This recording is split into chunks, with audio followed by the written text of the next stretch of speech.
Hello, everybody! If it's Wednesday, it's Warhammer, and that must mean it's time for another episode of Warhammer Weekly. Joining me, as always, is my co-host Tom. What's up, brother? How you doing tonight? Hello, friends.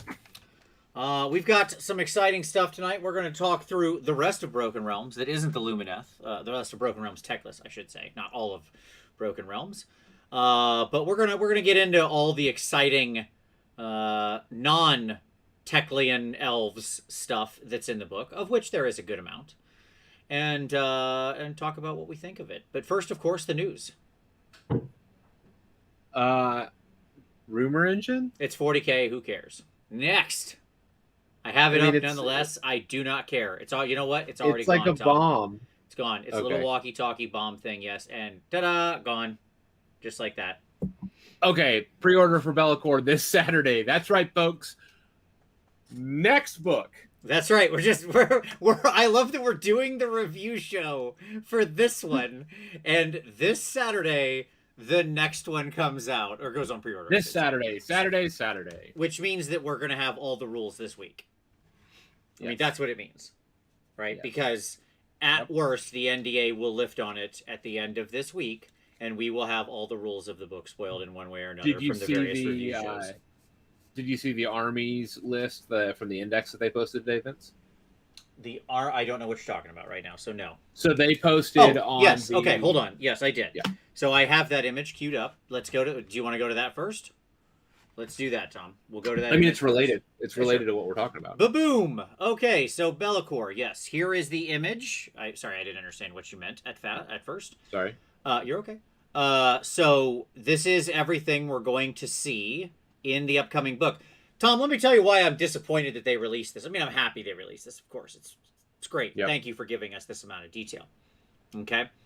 The thing that makes me sad, Tom, is we were going to play a game tonight. I had it all planned out. I was going to surprise you with a game, which was who gets the shaft. Okay? In every Broken Realms book, some people get, like, you know, what we'll call a luxurious treatment. They get the premium service, right? They get the platinum package, okay? Indeed. But then there's some people who don't. They get like they get idolaters. Right, exactly. They get. I didn't want to call it the idolater treatment because even that's more significant than some of the stuff we're going to discuss tonight. No, it's true. Like idolaters wasn't bad. They get the Ideneth treatment. Well, Ideneth is like the platinum package, right? That's all the way because you get new war scrolls. Oh well, they got a bunch of units. Yeah, you get. But they didn't have the allegiance ability. Not to spoil tonight's discussion, but I would call it like the OBR FEC treatment, right? That would be what it is. Like, sure. At any rate, we were going to play that game of who's getting what, but of course, they sent this out, and I was like, oh, never mind. Well, I guess we know who gets what. Yeah, Nighthaunt getting the platinum treatment. Nighthaunt are definitely getting the platinum treatment here because we have clearly a mix of new sub-factions. So we solved it. We did it, Tom. Clearly, our show 3 weeks ago where we mentioned that Nighthaunt were the only army in the entire game without access to any kind of sub-factions or anything like that. That they had no of the 3 types of sub-faction rules. And they're going to get 2. Yeah. So that's exciting. They're getting new war scrolls, new sub-factions, some battalions, obviously. And Fire Slayer's getting shorted. Yes. I mean, okay. I don't know. We saw that, right? Sure. I don't know that those 2 dudes really needed new scrolls. Like, they were fine, I guess. Well, they weren't ever on the table anyways. I think real people used them, but that's all right. If you were cool, you used them. But no, that's fine. They're one of their 12 heroes that you can field. Sure. I'm not against it. Perfectly valid use of 2 pages. Okay, fine. Clearly who's getting it in this book is Disciples and Stormcast, right? Right. As well as realistically Seraphon, despite how many entries they have here, because they're like, no, touch them up a little bit more. A little bit more. Clearly what we all said was missing from Seraphon, right?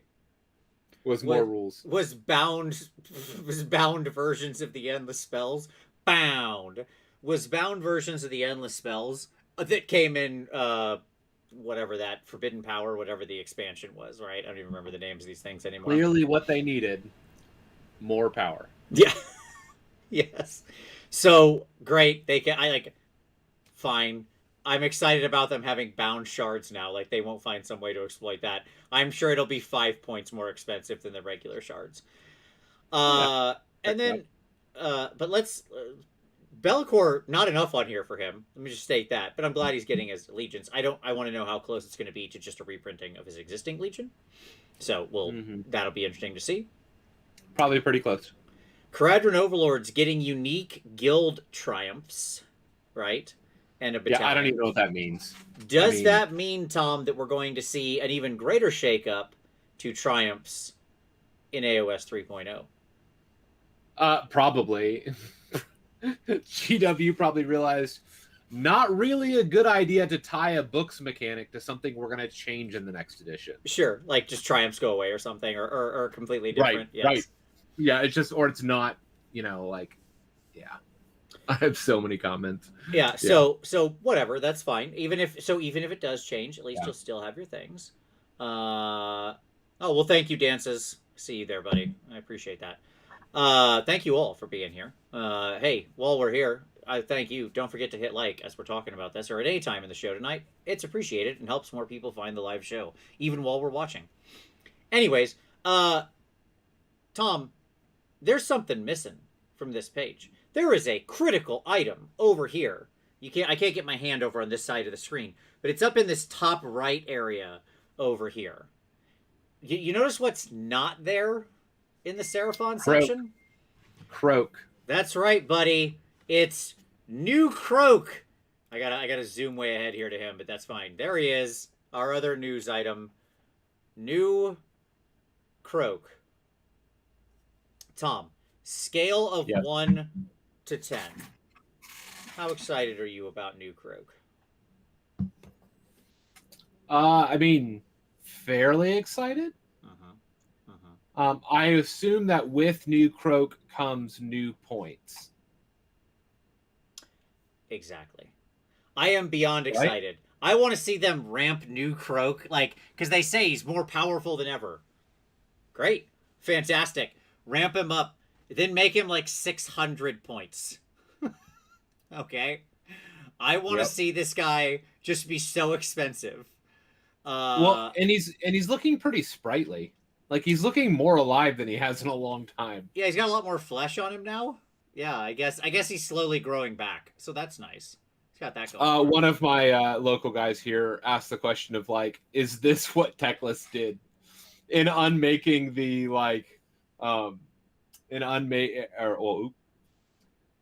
want to spoil actually what we're talking about tonight. But just simply did the cosmic consequences regrow flesh on Croak? I guess he's back. I mean, I want to see him be, stronger than he is. Sure, why not? And then make him 600 points. You want him to be like a L'Oreal? Yeah, I mean, not current L'Oreal. No, that would be mean. I don't want him to see him be unplayable, but I want to see him be. That's fine. Boost him up and then jump his points to 600. Make him be a really significant part of the army. So there's this huge difference between him and a normal Slann. Fine. I have no issue with that. If he's that expensive, that's fine. Because then you have to make a real commitment in your army, right? To have him and keep him alive and all that stuff. So there you go. Yep. Done. This is the best news I've heard. Also, this model is stupidly awesome. I hope we get a who designed this one. This isn't in our news, but you mentioned Be'lakor. They had a really nice article today from Darren Latham, who interview with him because he's the one who did the new Be'lakor mini. Mm-hmm. And Darren killed it as always. Darren's an absolutely fantastic miniature designer. But can we have those all the time? Can we get that kind of notation as to who designs what miniatures? Yeah. Especially on these really big, important ones. I think that's great. I want to be able to shout out the sculptors who are doing this amazing work. When they put together, they're artists, they're doing art. It's great art. I would like to publicly thank them for doing such an awesome job. But normally we don't know who does it. So I just want to say thank you, whoever sculpted this new croak. I think you did fantastic, and it truly like went well above and beyond what I would have imagined, and yeah. So there you go, croak is cool. Okay, but yes. Anyways, new croak. Now back to Be'lakor discussion coming out, going on pre-order. So much this week. Uh, so let's talk through Be'lakor here. Yep. In Be'lakor, we got the book. We got the Be'lakor model himself going on pre-order. He's 140 US, right? Yep. That's what we know. We also have our what is this guy? Knight Cruciator? Am I right there, Tom? Is that what it is? Yep. Okay. Yep.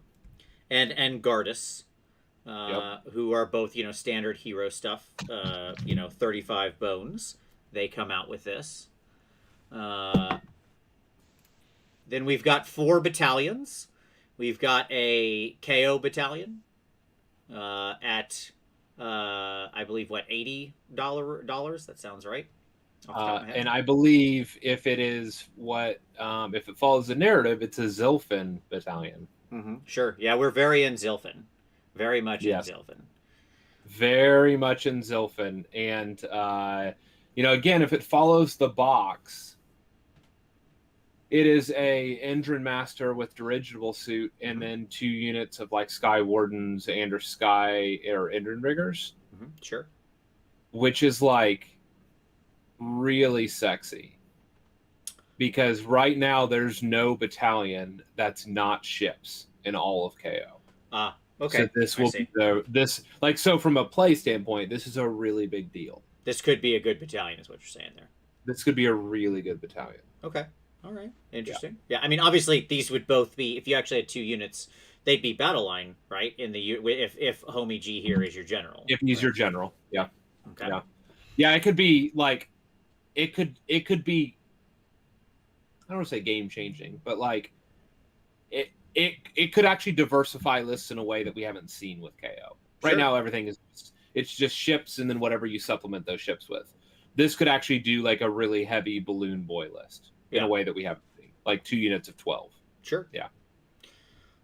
Then we've got the new Night Haunt, which has some Banshees and some Dread Scythe Harridans, and obviously the Harridans we saw those on the table of contents, so we know they're getting a new scroll.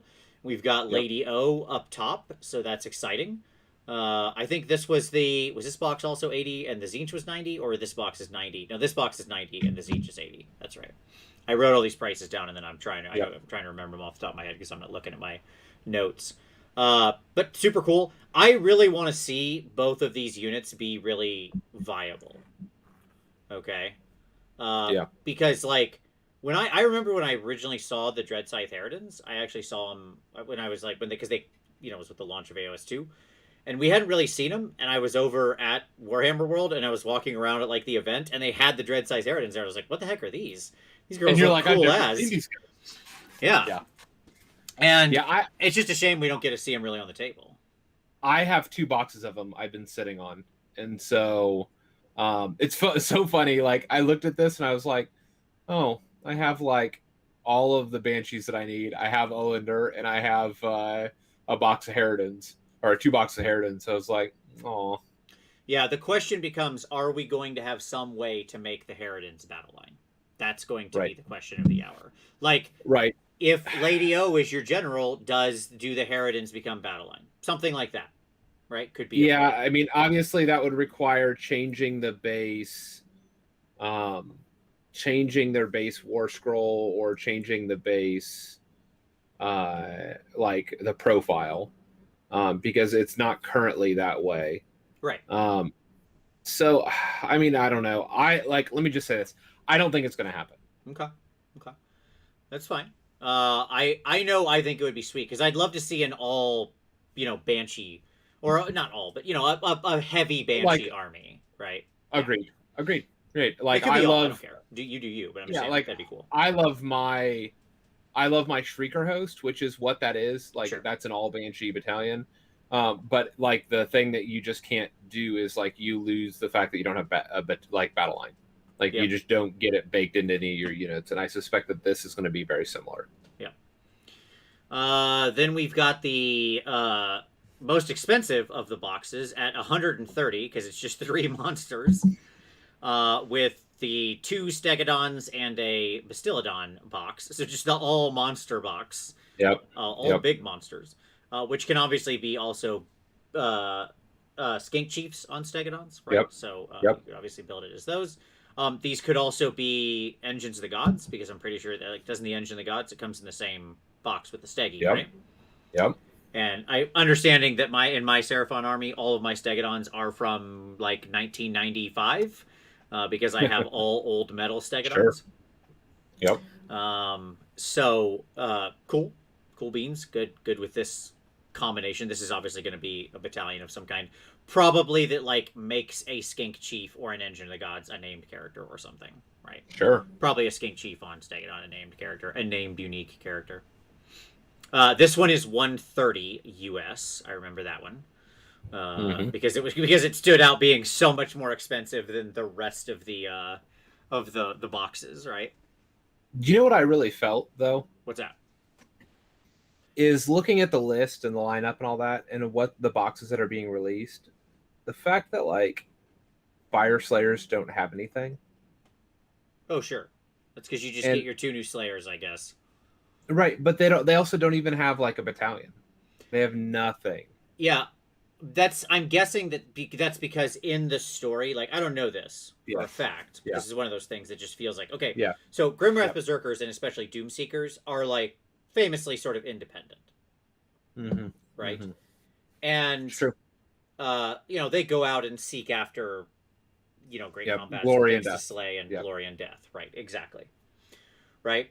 And so my guess is, in this narrative somewhere, there is going to be a named Doomseeker or a named Berserker, or maybe both, right? Who kind of like get involved with one of the other Order armies, but there's no Fire Slayer force.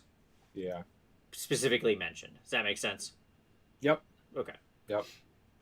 Like, they'll be out there swearing oaths, busting heads in the middle of a fight, right? Like, they'll be doing some great sacrifice to let some Order army retreat away from some perilous threat, like, and then they'll die a glorious death. Like, that's gonna be what happens there.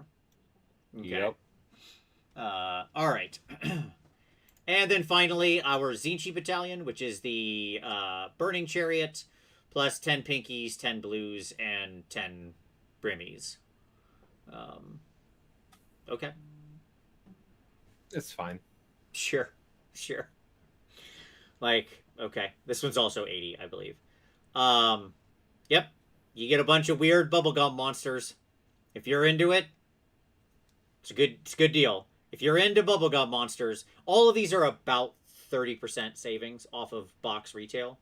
At least that's if you calc it in pounds. I saw somebody did the math. They vary between like 27 and I think like 31% or something like that. So we're just gonna kind of round up and call it 30%. So that's fine. Alan Thomas says, so 1 unit of horrors. Nope, not even. You still got to find 10 more blues. You do not get enough, because 10 pinks become 20 blues becomes is that right? 10 pinks become 20 blues become 20. You gotta find 10 blues and 10 brimmies. Yeah, that's right. There we go. I had to do that math in my head. 10 pinks becomes 20 blues becomes 20 brims. Yes, 50 woods. There we go. But yes, this is the bubblegum start collecting box. So there you go. So you gotta like get this and then go buy another box that exists off the shelf of like the blues and brims, because they come together in a single box, like 10 of each. And then you have one 220 point unit. Amazing. It's the worst army. Okay, anyways, so yeah, there we go. So that's all the battalions that are in there, that are the battalion boxes. So cool stuff. And then we're back to Froggy Doo. Yeah. All right. And like, we just blew through a lot of that news. What else we got, Tom? I mean, it's all wrapped up in each other here. Right. Like, all this is related. We're getting the new Gardas and Nighthaunt model dropping this weekend for 35. Yes. which they're sexy. I love Gardas. He looks great. Hollow Knights have been like what my paint scheme was, so I love seeing an actual named hero. Get a model for him. I am excited to see what his War Scroll brings. Hopefully it'll be awesome. It should be awesome. If it's not awesome, I'm going to be sad. Because he should be like that dude in that pose should just wreck. Right? He should wreck. Like that's what he should be doing. You know what he shouldn't do is he probably shouldn't give an area defensive buff around him. Who That's knows? like that's the kind of thing that you would not expect from that pose. I want that this pose dude to is show up and swing in like a wrecking ball. Right. Like I want him wrecking face with his hero landing. Yes. Not, hey everybody, keep going. Good job. Right. Yes, I agree. So we'll see. We'll see what he is. But yeah, there you go. I didn't put this in the news, but it was requested that we mention it. There is a new story out, a new short story. There is. Actually, I was going to be my pick of the week. Oh. That's okay. Oh well, that's fine. Let's save it when we go to pick of the week. We'll talk about it there. That's fine. Sure. Yep. Okay. Do we have any other news? Was that everything? I mean, I think that's everything. Clearly, we talked about the Croak model already, but let me just say that, like, what that means is that it's coming, right? Like the Seraphon, their story's not up yet. There's still more coming. Or he's just going to really weirdly release off cycle for like no reason. Probably like the Witch Hunters will. Because I don't know that the Witch Hunters will really be in Kragnos. Nope. I think they'll I just think the Witch Hunters. Nope. I think that they're going to be in Kragnos with Croak. Okay. All right. Fair enough. I think Croak is going to sense a great evil arising from the depths of the mountain, and the Witch Hunters will have to mount up and do some work. I was excited that the video that revealed Croak had a monologue by Marathi, right. Assumingly talking about how her machinations have redirected Croak. Like, she knows she can't kill him because he's immortal, so she's gonna, like, her machinations have redirected his efforts, attentions, and power elsewhere, right? Right. It's also funny that Marathi gave the strategy on how to beat her in a game of Age of Sigmar. How do you beat Marathi? Redirect her towards other things. Right, yeah. Get her tied down in nonsense that it doesn't matter if she's fighting. Yes. I was like, that's hilarious that, like, that... she knows that tactic well. Mm-hmm, yes, that she's literally describing the method you would use to beat her in a game. Yes. So, yeah, there you go. All right, cool. So the question, here's the question, right? Yes. How many Broken Realms books are there going to be? 4. Well, 4 before AOS 3. Yep, I would agree with that. Kragnos will be the last, then AOS 3. And then they could do another one afterward. Like, there's no reason they couldn't. I don't know that they will or won't. But I would say that AOS 3 will kick off whatever the new story is, right? Like, Broken Realms will, just in the way that AOS 2 kicked off the Soul Wars. Yep. Right? Yep. Well, remember we had Malign Portents. Yeah, sure. That led into Soul Wars. And so, basically, Broken Realms will lead into something, whatever this is. Yep. The new edition. Yeah.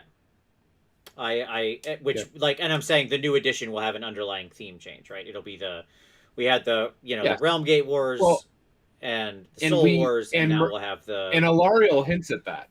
Sure. And I think we'll talk about that tonight when we talk about this book, right? And the story that unfolds in Teclis. Yeah. Is that, like, there's a wonderful sidebar exchange between Teclis and Alariel. Yes. And I think that is pointing towards the future. And I think the sea change that we are going to experience is going to be very green. Yes, we'll get into it. Because there's going to be a lot of speculation of what do we think the narrative portends, right? Because I think that this story, which, don't worry, Any spoiler talk will be sectioned to the end of the show, and we will very clearly announce when we're going to get there. So don't worry, we're not just going to randomly Yep. spoil things. Um, but the I think that the main implications are actually in a lot of the asides, is what I'll say. Agreed. Agreed. Yeah. Okay. Yep. Cool. Well then, Tom, let's jump to let's keep it moving then, so we can get into this hot Broken Realms action, and let's get to some pick of the week. So your pick of the week was the short story. My pick of the week is the short story. Yep. It depicts a wonderful moment in the middle of the book we're talking about. Yep. When it's not, to be clear, it's not a story that happens in the book. It's clearly like you meet this character in Broken Realms Teclis, and then they kind of disappear from the story as the main story continues on, and then this picks up with their thread as the rest of the Teclis is progressing. Yes, because like narratively, there's a very unlikely kind of connection / alliance between races that may not normally overlap. Sure. And this kind of details how that connection happens. Sure. Yep. Absolutely. So yes, it's a short story that features, and this isn't a spoiler in any way. There is a Caradron Overlord's admiral. Name, what's her name? And we'll talk about her tonight. Emma something. I cannot remember her name. Yep. But, she's cool. And there's basically her drinking in a bar. When we get in the story, we'll talk about what happens to her. But then she gets into some trouble and ends up meeting up in this short story with the twins. Okay. Ellathor and Eliana. Yes, exactly. Who are great. They're great fun in there. I have to say, they have exactly the personality in this little short story that I thought they would have. Like, they feel very quippy, superhero-y, right? Yes. Like, and super dismissive, like super elfy. Well, sure, but I mean, they're not jerks or anything, right? But I mean, they're honestly, they're more like they're Falcon and the Winter Soldiery, right? Like, they're just quippy with each other, right? Sure. And so you kind of get their introduction and what they're on about, and it's I mean, as we'll talk about, this poor admiral. Good night. She just goes from one loss to another. Yeah, it's a rough time, but yeah, it's a good, fun short story, and I think that the twins, I hope they use them a lot. Like, rules-wise, as we talked about last week, they're really interesting. I don't know whether they think they're good or bad. I don't have an answer to that question. I think they're fun. No, yeah, I think they're fun. I don't think that they're necessarily good. I don't know. I literally can't make that call, because maybe they're good in other lists as an ally, and we'll see them a lot. Maybe we won't. Oh, yeah. You know, I don't know. Like, they're just so weird, right? Like, rules-wise, they're the twins in Lumineth Realm Lords. Say their names again, Tom. Ellathor and Eliana. Thank you. Eliana. Let's say yes. They're just such a weird role scroll, but narratively, they have so much potential, right? Yeah. To be utilized in lots of interesting ways, to show up all over the place in cool stories, and just kind of pop in and pop out, because they're just like the teleporting twins who have like a lot of power and magic, and can just like pop in and do stuff and be interesting. Well, like, teleporting is kind of their thing. Yeah. So they just get around the realms very easily, right? And they can show up, have some quippy fun, maybe save the day, then teleport away, maybe against their will or not. And they're like, peace out. Yeah, we got business elsewhere. Yeah, so I think that's cool. It's Elania and Ellathor. Yeah, you were right. You said it right. Yeah. So yes, I think they're cool. I hope we get a lot of stories with them. I hope we get like maybe some Black Library stuff or some more fiction that features them. I think just this little short story made me excited to like see more of them in action. I think they'd be fun. I like duos. I like team ups. You know what I mean? That's always it's Fafhrd and the Grey Mauser. It's Felix and Gotrek, right? Like, when you got two characters who can bounce off each other in an interesting way, you get a compelling story. So there you go. I just need to find the right cloak for her. Well, there you go. Okay. All right. Fair enough. I want to do the conversion. Like, I want to use the models, but she needs a cloak. like the tracksuit isn't it doing it for me. And so if she just had like a flourishy cloak behind, I think that would totally change the like. Yeah, it would you could do some nice movement. You could always just sculpt a cloak, Tom. That's not that hard to do. Yeah, it is. No, I mean, like, I actually like Archeon's cloak is, I think, the magic one. Oh, sure. Like, that's the one that I think would, because it has like the swoop, Yeah. like the movement, and where she's already coming down, like she's like landing, yeah. And so I think that's the cloak. Locating one is the other issue. Sure. All right.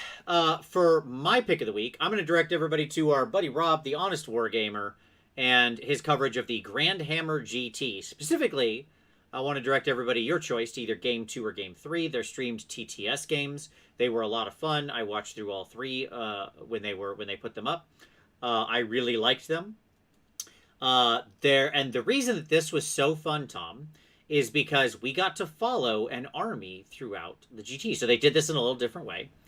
And the army we were following was an Ogre Maw Tribe's army featuring like 18 or 21 Yetis. I don't remember the exact. A lot of Yetis. Sure, all the Yetis. A Firebelly, a Frostlord on Stonehorn, and a Huskard on Thundertusk. Okay.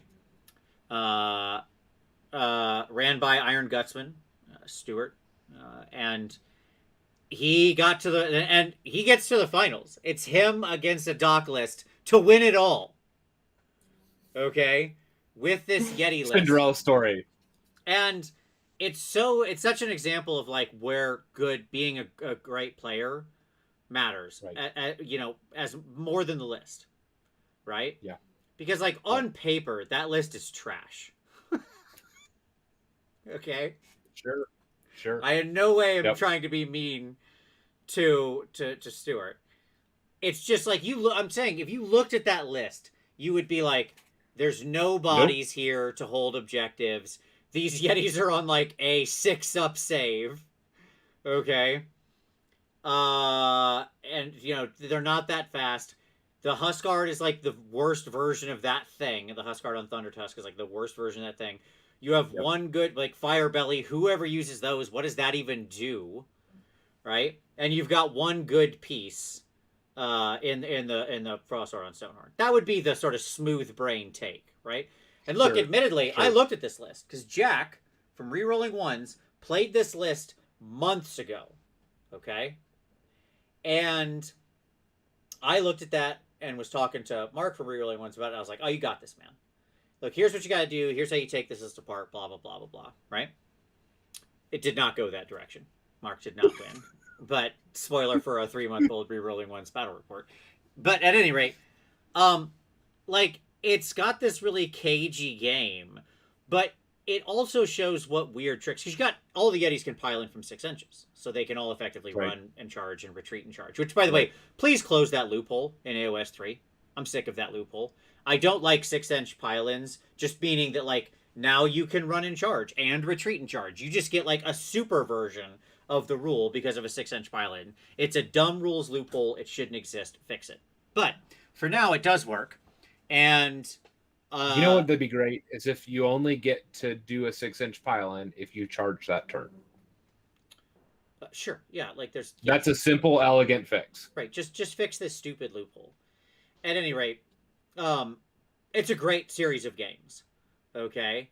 And if you want to see like just a really great player using pieces to the absolute height of what they can do, it's like Stuart was fantastic.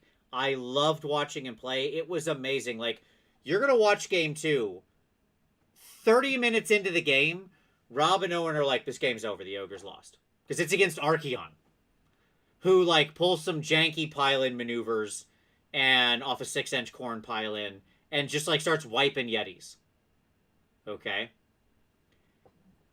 Hour and a half later, it was the Ogre's game. Okay. I'm just saying. So, anyways, check it out. It was a lot of fun. Yeah. There you go. And it's just, I mean, it just shows what a great player can do with the list. And like how, if you really know how to use your pieces and use them to the best ability, you can take lists all the way. So, Be good. Okay, cool. Get good. Get good. There's a glimpse of our show for next week. All right, let's talk about some hobby time. Tom, what have you been working on, man? Man, I got to get these KO ready. Yeah, all dude. these hot new battalions and stuff, ready to do some work. Yes, you do. How much KO do you have still to do? I mean, like, I'm into the luxury stuff now. Hmm. Like, I can take what I have and be fine, but like, yes, I can take Thunderers, or I can finish my custom built Bugman squad. Sure. Yes, I can take my frigate, or I can take my frigate diorama rum runner Bugman squad. Sure. You know. Real quick, hold on, Sebastian. I'll link the videos down below. Everything will be linked in the show description there, Sebastian. Sorry about that. Go ahead, Tom. Yeah, so you want to finish your special cool models? Yeah, I get it. Yeah, I want to have my fun toys for NashCon, and so I've been working on that. And I'm trying to get done because another Magic set drops on Friday. Sure. So yeah, which is going to mean you don't get any hobby progress done for weeks while you're opening boxes and stuff. Alan Thomas says, meaning Tom will make more Hex Wraiths this week. I don't think so, because you already have a ton of Hex Wraiths. I don't know how many you have. I have 20. Yeah. I have 20 Hex Wraiths, 15 painted, 15 fully done, 20 totally built, converted and built. I mean, what I will say is this: Hex Wraiths are going to be pretty sexy. Sounds like you need to move to 30, Tom.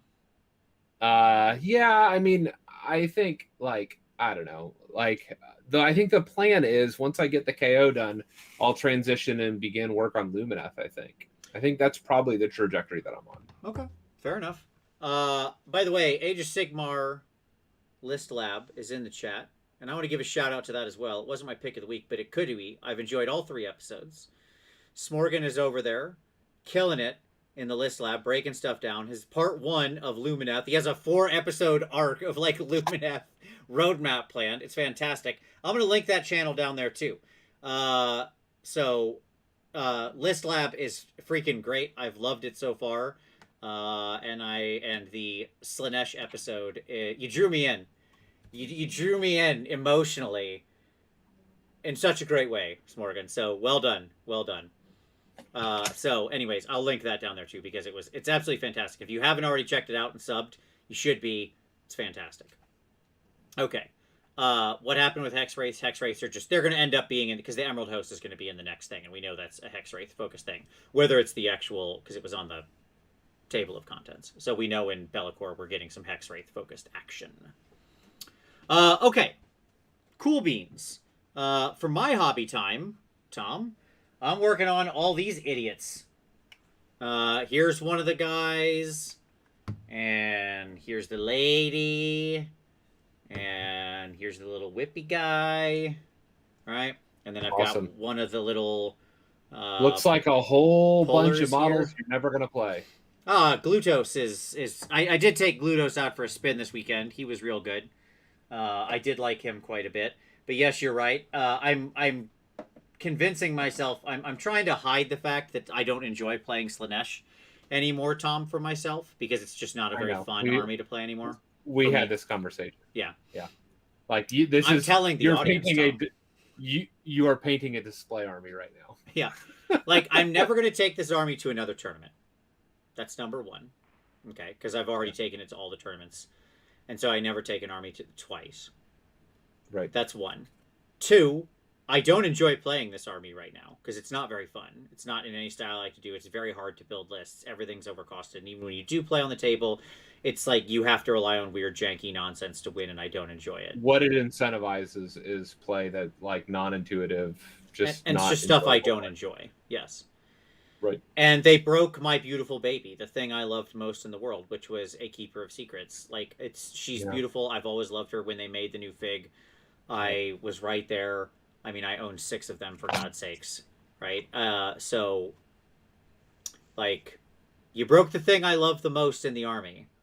So that really hurt. To take the thing that, I'm not asking for the old book back. I don't want that either. Everybody knows I hated that old book, right?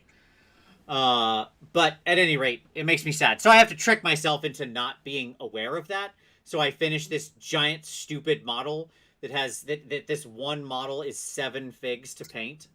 Okay. Right. I am happy with my conversion though. Mine's going to be a little Sure. sexier version, but anyways, and then I'll put it on the shelf and not play it. Right. That's what I said. It's a display army, and Yeah, that's okay too.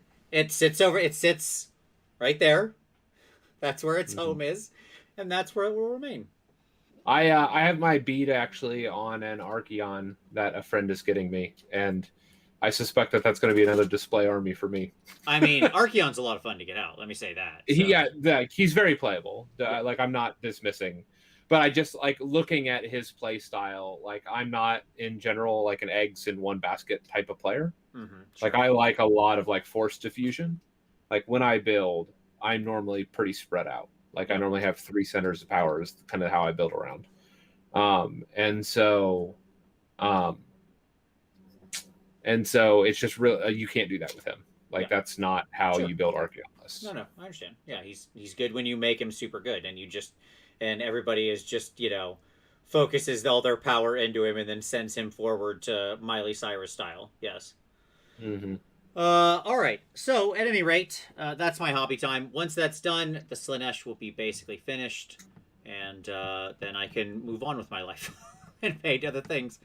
I'll probably turn to doing at some point, not immediately. I might paint a couple display things, but I'll turn to doing an FEC army in 24 hours. That'd be a good way to cleanse my palate. So there we go. That'd And be fun. I'll make a video. Like totally. Yeah, I have a Cursed City in the mail right now as well. So I'm gonna have to come to terms with the fact that I need to build and prime all of that just so I can play with it. Sure. Like, even if like it doesn't like because our family like loves playing the game, I need to at bare minimum get everybody built, everybody based, and then like Zenithal, everything. And like we can play with it Zenithal. I mean, I've played with Crystal Tower mostly Zenithal for the last 5 years, so 6 years. Yeah. I mean, I'm just gonna do an FEC army, and it'll be a fun way. I'm gonna experiment with some new. It'll be another painting an army in 24 hours video, but I'll use completely different tactics than what I did last time. And it'll be time to smash bat it up, and that's gonna be like, who doesn't love a good smash batting? That's an army I can get behind. Let's do this. True. That's right in my style. Mecha T-Rex, I have 0 experience with Age of Sigmar. Are Daughters of Cain any good? Yes, they are very, very good right now. As I just said in the chat, very good. Yeah, they are perhaps too good right now. So just be aware that they might get knocked back into place over the course of this year, as well they should be. Okay. At any rate, Tom, are you ready to talk about Broken Realms Teclis? Sure. Let's non-lumineth edition. Let's talk about the Moon King. Yeah, indeed. All right, ba-boom. That's right, folks. It's presentation time. Moon King. I get it. He's a cow. Because he's a cow. You're a cow. Sorry. Yeah, it's fine. Okay. So, let's talk about Broken Realms Teclis non-lumineth edition. Okay. Yes. And so, like, let's cover for our listeners what that means as to what we're going to talk about. 100%. You want to start? You go ahead. Okay. No. So, I have the book overview page up here. My summary would be, this is some inequitably distributed updates for armies, right? We have just basically splits into what I would call 2 and 2. We have I tried to make this like not judgy, so I'll simply say it as larger updates are Nurgle and cities, and small updates OBR and FEC. Fair enough? Yeah, I think it's accurate. Yeah. Okay. All right. And I think the reason, and even the people in this book that got larger updates, they're not super big, right? Like, because, like, Nurgle was decent, Cities is fine. It's not as big as what we saw in Morathi, and I think there's one reason for that, and it's this dippy dip right here, right? Because we had to take up so much of this book on Lumineth Part 2 and Yeah. Teclis, right? And all of his nonsensory, that there just wasn't a lot of room left to put in anything else. Right. Right? Right. Like, I hope they never do this again.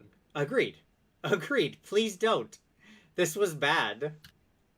Like, the Lumineth book release thing, like, it gave me flashbacks of Stormcast Extremis.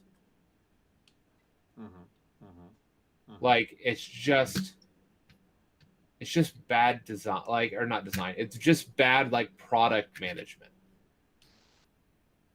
And it leaves like a really bad for the audience. I'll give you an easy example. You ready for this, Tom? I can make this super real. Sure. So we played I had club came over last week, and this weekend we got a good game on. Got a good 2v2, good teams game. And one of my buddies, one of the members of our group, is into Lumineth big time. Went out and picked up a lore seeker. He looked at it and he's like, "It seems pretty good." Like, this is a friend of mine for 25 this looks like years, a sweet model, who's never watched this show once, right? And he looked at it and he was like, "Yeah, it is normal fashion of being able to just intuit good rules."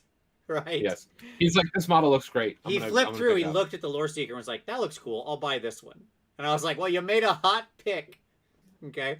So he picked up that and like the Lord Regent and stuff like that, right? And he bought the new Lumineth book because he's into Lumineth. He's currently painting his army and he's making good progress. Like, shout out to him. He's doing great work every week. He's getting paint on models for the first time since 1996. Not a joke. Not an exaggeration. A 100% true statement. Okay? At any rate, it is... Kev, you don't watch this, but I'm so proud of you. 25 years, right? Anyways, so now he's painting again. Painting with his kids. At any rate, he went out and bought the new Lumineth book, and I was like, "Oh, did you, I was like, "Did anybody pick up Teclis?" And he's like, "Well, why would I pick up Teclis?" And I was like, "Well, you could have got all the new rules in that book, and then you still, like, whatever." And he's like, and I was like, "You would have had your new rules and other stuff, but even you wouldn't have got like the painting guide and the Lumineth story." And he's like, "Oh, I didn't know that. I would have just got that. Why didn't I get that?" Because he plays cities as well. His other army is cities. Okay? For obvious reasons, there's real value in Teclis. And he was like, "Wait, what?" He had no idea. But right? but the book he did pick up has the better cover. Sure. And he was just like, "Okay, cool." And I said, "Don't worry. I mean, I've got the book coming," and like multiple of us in the group had ordered the book, right? So it's like the fact that he bought the Lumineth book is not going to stop him. Like 3 of us in this group will have the book. We can happily lend him a copy, right? But like, Jeezel Pete's, it was just such a like kick, Yeah. So yes, I agree. Never do this again. No matter how many Facebook posts you make and stuff like that, like, you're just going to get people confused. So please don't do this nonsense. Just release an army. Don't half put out an army and then half put out the rest of the army, and then unless you're going to just redo the whole battle tome like 2 years later and you expand it, sure, fine. And you're not fooling us. Like, when the first book came out, we specifically said this is half of a book. There are references to units in the first book that didn't exist in the first book. Mm-hmm. There are rules that didn't apply to any of the heroes in that book. Right. Like, we knew you had designed all of it. It was done, and you only gave us half of it. Right. We felt that. And then the whole book split between Teclis and like releasing a new battle tome. Just obviously just bad form. Dirty pool. Okay. Anyway, so we're not here to cover Lumineth. That, I think, is the challenge, and it just that's why you get so little other stuff in this book. But there is some good stuff in this book for sure.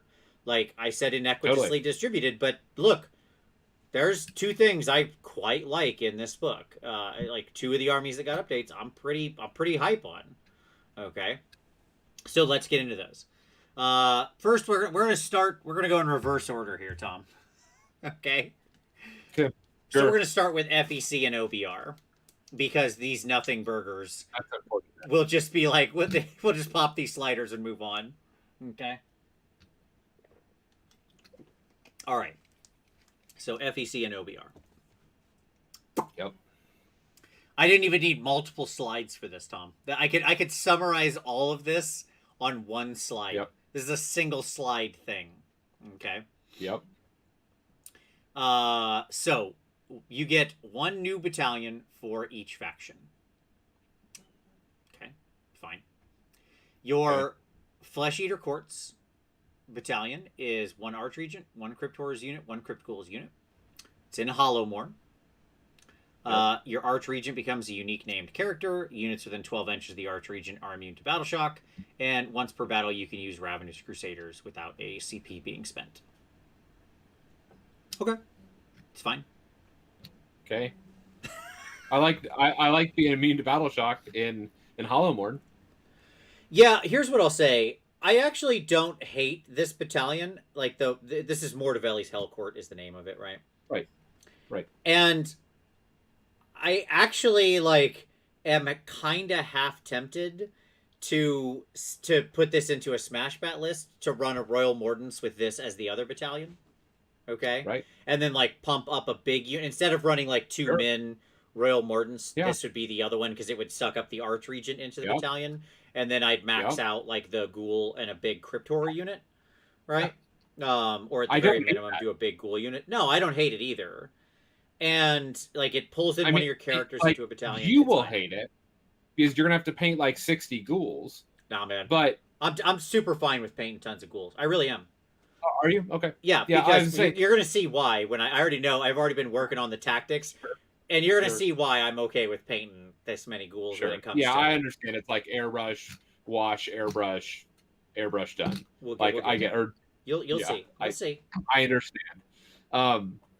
But and then that's fair. I just know you hate painting mass infantry. That gets in your craw. It normally does, but for stuff like this is my favorite kind of mass infantry paint. Sure.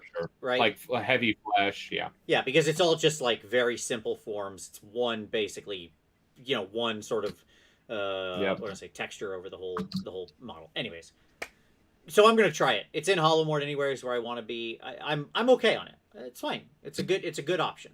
I think it'd be cool. Neat. You get a max size unit. And I actually like that, by the way. Yeah. Than just the spammy Smash Bat as it currently is. Sure. The spammy, just everything Smash Bat.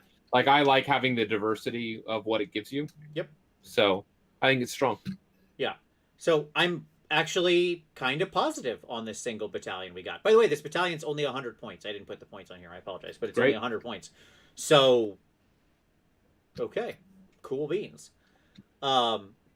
And by the way, I don't care if the Archregent becomes a unique named character. I didn't need to give him a magic item anyway. Sure. So because he's in Smash Bat, there's only one creature getting artifacts, and it ain't the Archregent. Okay. The other one is the Ossiarch Bone Reapers Battalion, which is 1 Leech Cavalos and 2 Death Rider units. It's locked to Staliarch Lords. Blup. The Cavalos himself becomes a named character. When a unit from the battalion uses Rally Back command ability on a 4+, you get an RDP. If the Liege is your general, he has to have the Twisted Challenge command trait, and the Liege must be given the artifact from the subfaction. So, which is really weird if it is a unique named character. That he's forced to then even though these battalions seem to be sort of breaking those rules. Right? Because it's saying, yes, he's unique and named, but under this condition, he has to have this command trait and this artifact. Okay. It's fine. I don't hate that weird rule break. I mean, the specific beats general, right? So it works. Yeah, but, what I will say is this. They actually, even though they require that, they make no allowance to say that this unique character can have an item. Right. And so the way that it reads is he must have it, but he's not allowed to have it. In every other instance, when unique characters are forced to take command traits, they don't get anything out of that command trait. Right? If they're your general. And so what this seems to be saying is he gets the item, but he doesn't get to use it. Right. Like if the ruling is the same for the command traits as it is for these items. And so like I just wish there was more clarity around that. Just a single sentence would have clarified what the intent was. Sure, if they had put in, like, this is a great example where they could have put in, they do this all, they do this a lot, by the way, in this book. A sidebar. Yeah, they could have put in a little designer note sidebar that's like normally named characters. Like, they're just really neat. It would have been a good time to explain it because people might not remember that rule, right? They could have said like Right. normally named unique characters cannot carry artifacts or have command traits.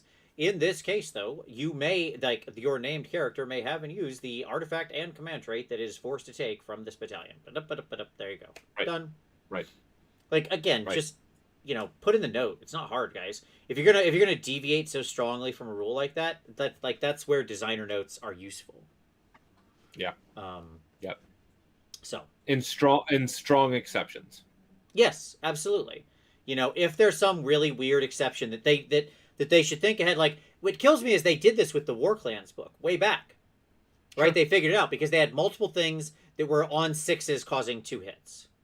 Right? And they knew that was going to be weird and people weren't going to understand how it works. And so they said, hey, side note here, folks, if you get multiples of these abilities where 6s become double taps, then it becomes a double or a triple tap or quadruple tap or whatever happens, right? It becomes a number of hits equal to the number of times they've received this bonus. Great. Answered all our questions right there. No FAQ necessary. 2 sentences and we solved up a problem in advance and everybody understood how the ability worked, right? I just wish they would ask themselves that question more of like, what is the user going to think? Well, and what I'll say is like, hopefully, like this is what the new development lead will do. 100%. This is the kind of stuff I want them thinking, right? New development person needs to be thinking like that. They need to be always thinking from the user perspective, right? Of like, where is the user going to run into challenges, have questions, that kind of stuff. Yeah, I agree completely. And it would be a great task to assign playtesters as well, because like you want outside readers are going to be the ones experiencing this. Sure. And so tasking them with processing through some of that, like not what is the intent, but what does it actually say? Yep, absolutely. So this is Horrocks Dreadlance, by the way. It's 120 points. It's like probably not great. There you go. Like this isn't where you want to be living with OBR, but okay. Nope. All right, and OBR and FEC done. Boy, that was a super easy. Halfway done. Yeah. We're show's at an hour. Man, we're out at an hour and a half. We're almost out back to our normal time from 5 years ago. Yeah. I mean, like it's crazy that we can go that quick through those two, but maybe it's because they didn't have real updates. Okay. You remember when our shows used to only be an hour? I do, Tom. When we started 6 years ago, yes. When we had to stick to like a tight hour schedule, crazy times. All right, so now let's talk about Cities of Sigmar. Okay, so Cities gets a new city in the realm of Heish that I think has some interesting potential. So the new city is Settler's Gain, which featured in both a short story in the Broken Realms fiction, as well as obviously features very heavily in the narrative in a sort of interesting way, which we'll get to in a little while. Anyways, Settler's Gain is cool. It uses the full normal city rules. It is realm locked to Heish, of course, because it's in Heish. That's where the city is. You get a bonus artifact for a free guild hero or collegiate arcane hero. 1 in 4 units may be LRL in addition to the normal 1 in 4 Stormcast and all other normal things, right? Yep. And then your command ability is an LRL hero can make a free guild or collegiate arcane unit immune to battle shock. They make it in a area around them. I shouldn't say it shouldn't be a single one. They make free guild and collegiate arcane units around them immune to battle shock. And there is a new battalion that comes with this called the Zintil War Magi Battalion. As well as, by the way, command traits, artifacts, that whole thing. And spells. The battalion is 1 Battle Mage, 1 Luminarch of Heish, 1 Celestial Huracanum with Battle Mage. The Battle Mage becomes a named unique character, so the dude on foot. And you get to reroll the D3 damage from the Luminarch, and the Luminarch negates wounds on a 5+. So makes your Luminarch into a heck of a DPR broadcasting around it. So Mm-hmm. pretty cool. Pretty cool stuff. I mean, I like, like it. I like it too. I gotta say, I quite like both of these. Um, Like the we don't have any lumin or we don't have any lumineth as allies yet in an army. Sure, I think that's true. I don't know if Like that's no true or one not. can take lumineth. I guess stormcast can technically take lumineth. Um, and so I like the idea of bringing Eliana and Elithor in not as allies, Okay, and as a then just of your 1 and 4. yes, or yeah, yeah, and I'd have to reread it to see how that interfaces with this, because you may be able to cheat them in as a not 1 and 4. Um, I'd have to, anyways. But you may want them as 1 and 4 because of the keyword. Anyways, but then to also bring in a sword, like their paired swordmaster unit. Mm-hmm. Like I'm really big, and I've said this before on the like them paired with a swordmaster, and so a blade lord, and so I think that like that could be a really interesting pairing in a city, like supported by other city units. Uh, so yeah, I mean, this is a super interesting city. This has got to be the most interesting new city we've gotten so far, right? Yes, by far, by far. Yep, Because it retains its normal rules, so you can still do all of the nonsense around endless spells always counting in realm. You can have yep, adjutants, you can yep, have bodyguard units, right? And those things can all be firing on LRL characters who are in and here. and and the twins themselves act like an adjutant, Uh granting command points to your oh, general. sure. Yeah. Yeah, I thought you were So saying like you because can they turn can't on be the adjutant because they have too many wounds. right, But yes, you could have both. right, right. So you could have like a general, an adjutant, and the twins, and just turn on like flip the switch on command points. Yes. Yes. Absolutely. And yeah, I mean it yes, absolutely. Um the fact that I mean there's so many wacky things you can do. Like this is a sort of Johnny List builder kind of dream Yeah. uh Yep. army here because like let's just trot through some basic lists here, Tom. Let's just talk about some Sure. basic stuff Sure. around Settlers game. So you can have a full half of your army by count of units. Could be a lot more by points, right? Right. Being either LRL or Stormcast, right? Yep. Yep. As you mentioned, I think you can actually you could have the twins come in as an ally. I think as an addition on top of the 1 and 4. I think that's Right. true. Yeah, I would need to look at it.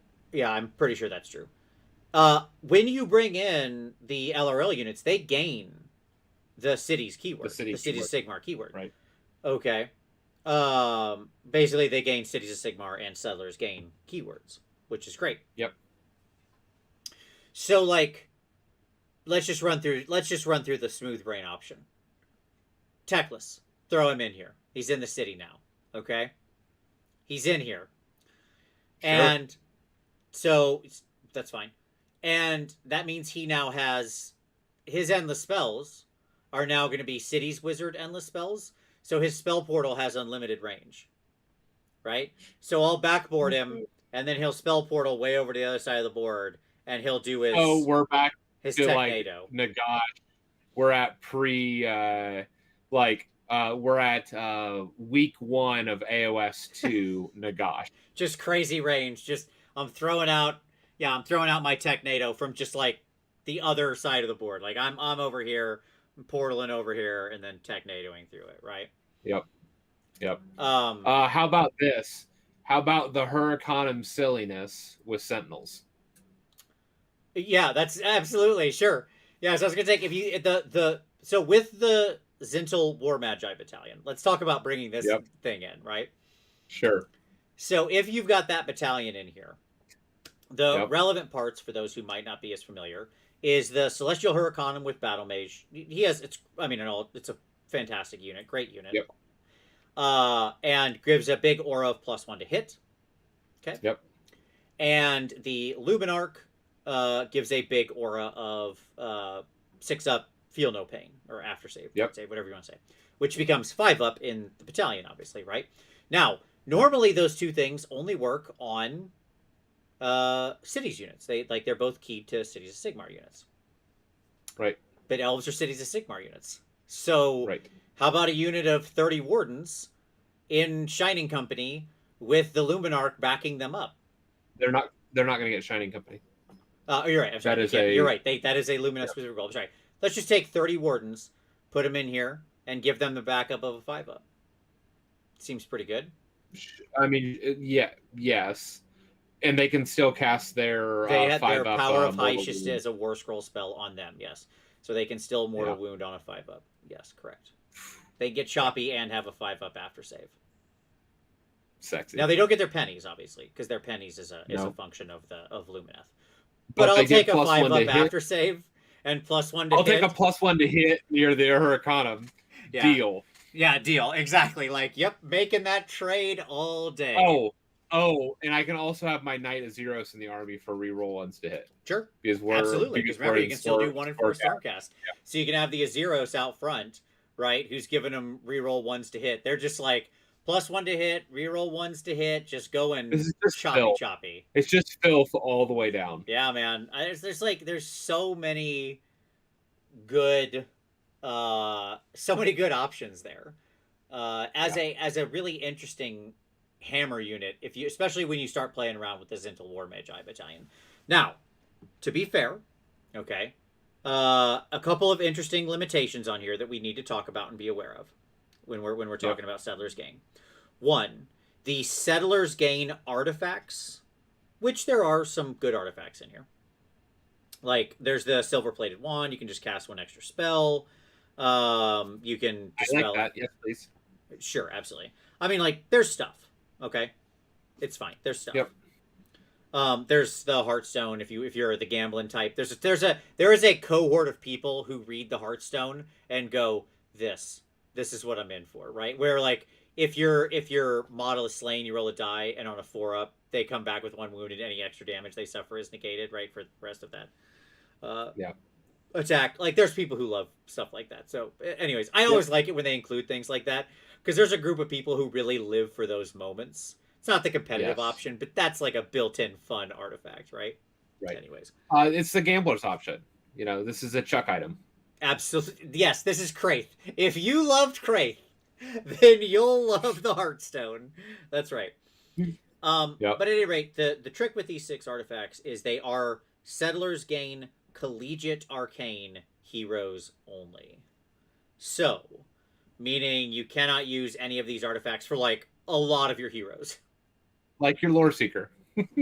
Well, sure. Like any of your Lumineth people you have, Stormcast people you have, you bring in, or, frankly, any of the non-collegiate arcane heroes that you may have in the list, right? Like, just a free guild general or something, or a Dwarven Rune Lord, or whatever. I don't know. Can I point out that a 40 block of Sentinels now can bridge with the extended power bridge? Well, they could have Teclis powering that bridge, as long as you got at least 8 units. Teclis brought his archers. He's ready to throw down, son. Roll out. That's right. It's doable. It's a lot of points, but sure. I mean, it can be done. The other thing sounds like you got a bunch of chaff. Sure. The other thing I will point out is that the Settlers Gain spell lore, of which there are 3 spells, and I will say they are all lackluster. Fine. They're fine. Like, they're fine. Yeah, they're fine. Okay. They. I like it. I like the flavor of the drain magic. Like, it's not good. Yeah, it's just, you got to be really close. That's the problem with it, right? In an army, but where, like, but that range is eminently increasable. Like, there are things that increase range in this game. Sure. It's the problem is, it's I don't know. Yeah, it's fine. Yes. Can you imagine? You could spell portal out of it. That is true. Can you imagine having that stuff, by the way? and then having like a Lord Selson on Star Drake. Yeah, sure. The challenge is these spells are only for collegiate arcane wizards. Womp Sure. womp. Oh yeah. Right. That's Which a bummer. is everything in the Zintal War Magi Battalion. Like, to be clear, that's like Right. the Battle Mage and the It's just Celestial your War elves Paladin. aren't getting bonus spells. It's a key. Yeah, exactly. Yep. The Zintacisil, however you say that, War Magi Battalion is 140 points. Pretty pretty reasonable. Does Teclis say on his war scroll he gets all elf spells? I have Or is no that idea. in the is it in the allegiance? I forget. I'm gonna have to check that. It's It probably just dawned on me. sure. I don't even want to think about my brain and how that would work. That's gonna break my brain, Tom. But yeah, I think there's just so much crossover potential here. Like, I love Settler's Gain for the same reason I love Tempest Eye, right? Sure. These armies where you can take like 1 in 4 Stormcast and 1 in 4 KO, which is Tempest Eye, right? Or this one where you've got 1 in 4 LRL and 1 in 4 Stormcast. You can just do such interesting things with your list building. Your range of potential models, right? Of what you can use in the army you can build just becomes like bonkers. Yep. So yes, I truly liked Settler's Gain a lot. This made me honestly think like, should I pick up a couple Lumineth units? Just like use them in my city's army? Like, I can do that. Yeah, we're moving, guys. It makes me wonder: is the right answer for Havoc to instead go cities and not go pure Lumineth? Mm-hmm. Sure. And like use like old elves for use like the old high elves for the city's conversions, and then use like the new models for the Lumineths. Why? Look, I mean, here's just your fun thing. Let's say what you wanted to use was Phoenix Guard and Teclis. Now you can. Like, there you go. Right. There's a very simple, like, there's nothing special about that list, but like you can do that now. So that is a real thing. And by the way, for the record, those Phoenix Guard would still get the Aura of Selenar to shake spells on a 4+. So we're back to Banner of the World Dragon. Because it's not an after save. Like, that's not a damage prevention ability. Yeah. So you can actually, like, they would get a 4+4+ to shake spells or then to resist the damage from the spells. Yeah. Oh, I'm a terrible person. Sounds like it's pretty fun. Yeah, I think cities is cool in this. Anything else you want to say on Settler's Gain? I like it. I like everything about it. I wish that the Witch Elf or the Daughters version was as good as this one. Well, you know, you catch more. What's the statement? You catch more flies with honey than vinegar, or something like that, I guess is what it says. And Marathi dumped a whole lot of vinegar over her city, whereas Teclis is a little more on the honey side. Right. Yeah, he's more like about mind control. He's successfully done that pretty well to all these humans. Look, I'm just saying, whatever that you can taint it if you want. I'm just saying, that's a friendly, functional city. He didn't. It's not like they're like, "Yay, Teclis!" Not, "Oh no, the murder god is here." There's a difference, right? So you know, it's kind of narratively there's a reason. I do want to shout out John Byer in the comments who said, "I honestly really hope in the next edition we see these 1 in 4 rules for the various Chaos factions and Slaves to Darkness. Your Bloodbound army can have 1 in 4, blah blah blah." And they like, for right now, you wouldn't really need it for the god named armies can already do it, right? Like they can, because you're saying you can bring them in as allies. No. I'm saying if you're like in a Khorne army, most of the Slaves to Darkness stuff is eminently grabbable because you can just Khorne mark them and then they're valid in your army. But I think he's saying as Slaves to Darkness, he wants to bring in pure Khorne units. That's what I'm saying. The other way around is where it should be like that. Slaves to Darkness, like if your general is marked X, then 1 in 4 units can of that god should be able to come in. No, I agree. That's how it should be. right? Yep. So yeah, because I mean, if you build a Slaves to Darkness Khorne list, you grab a couple Khorne units, like you're grabbing a Bloodstoker or a Bloodsecrator or something, right? Yeah. Um, so yeah, whatever. Anyways, I agree. I think that would be a super cool rule on the Slaves to Darkness stuff. Okay. Uh, all right.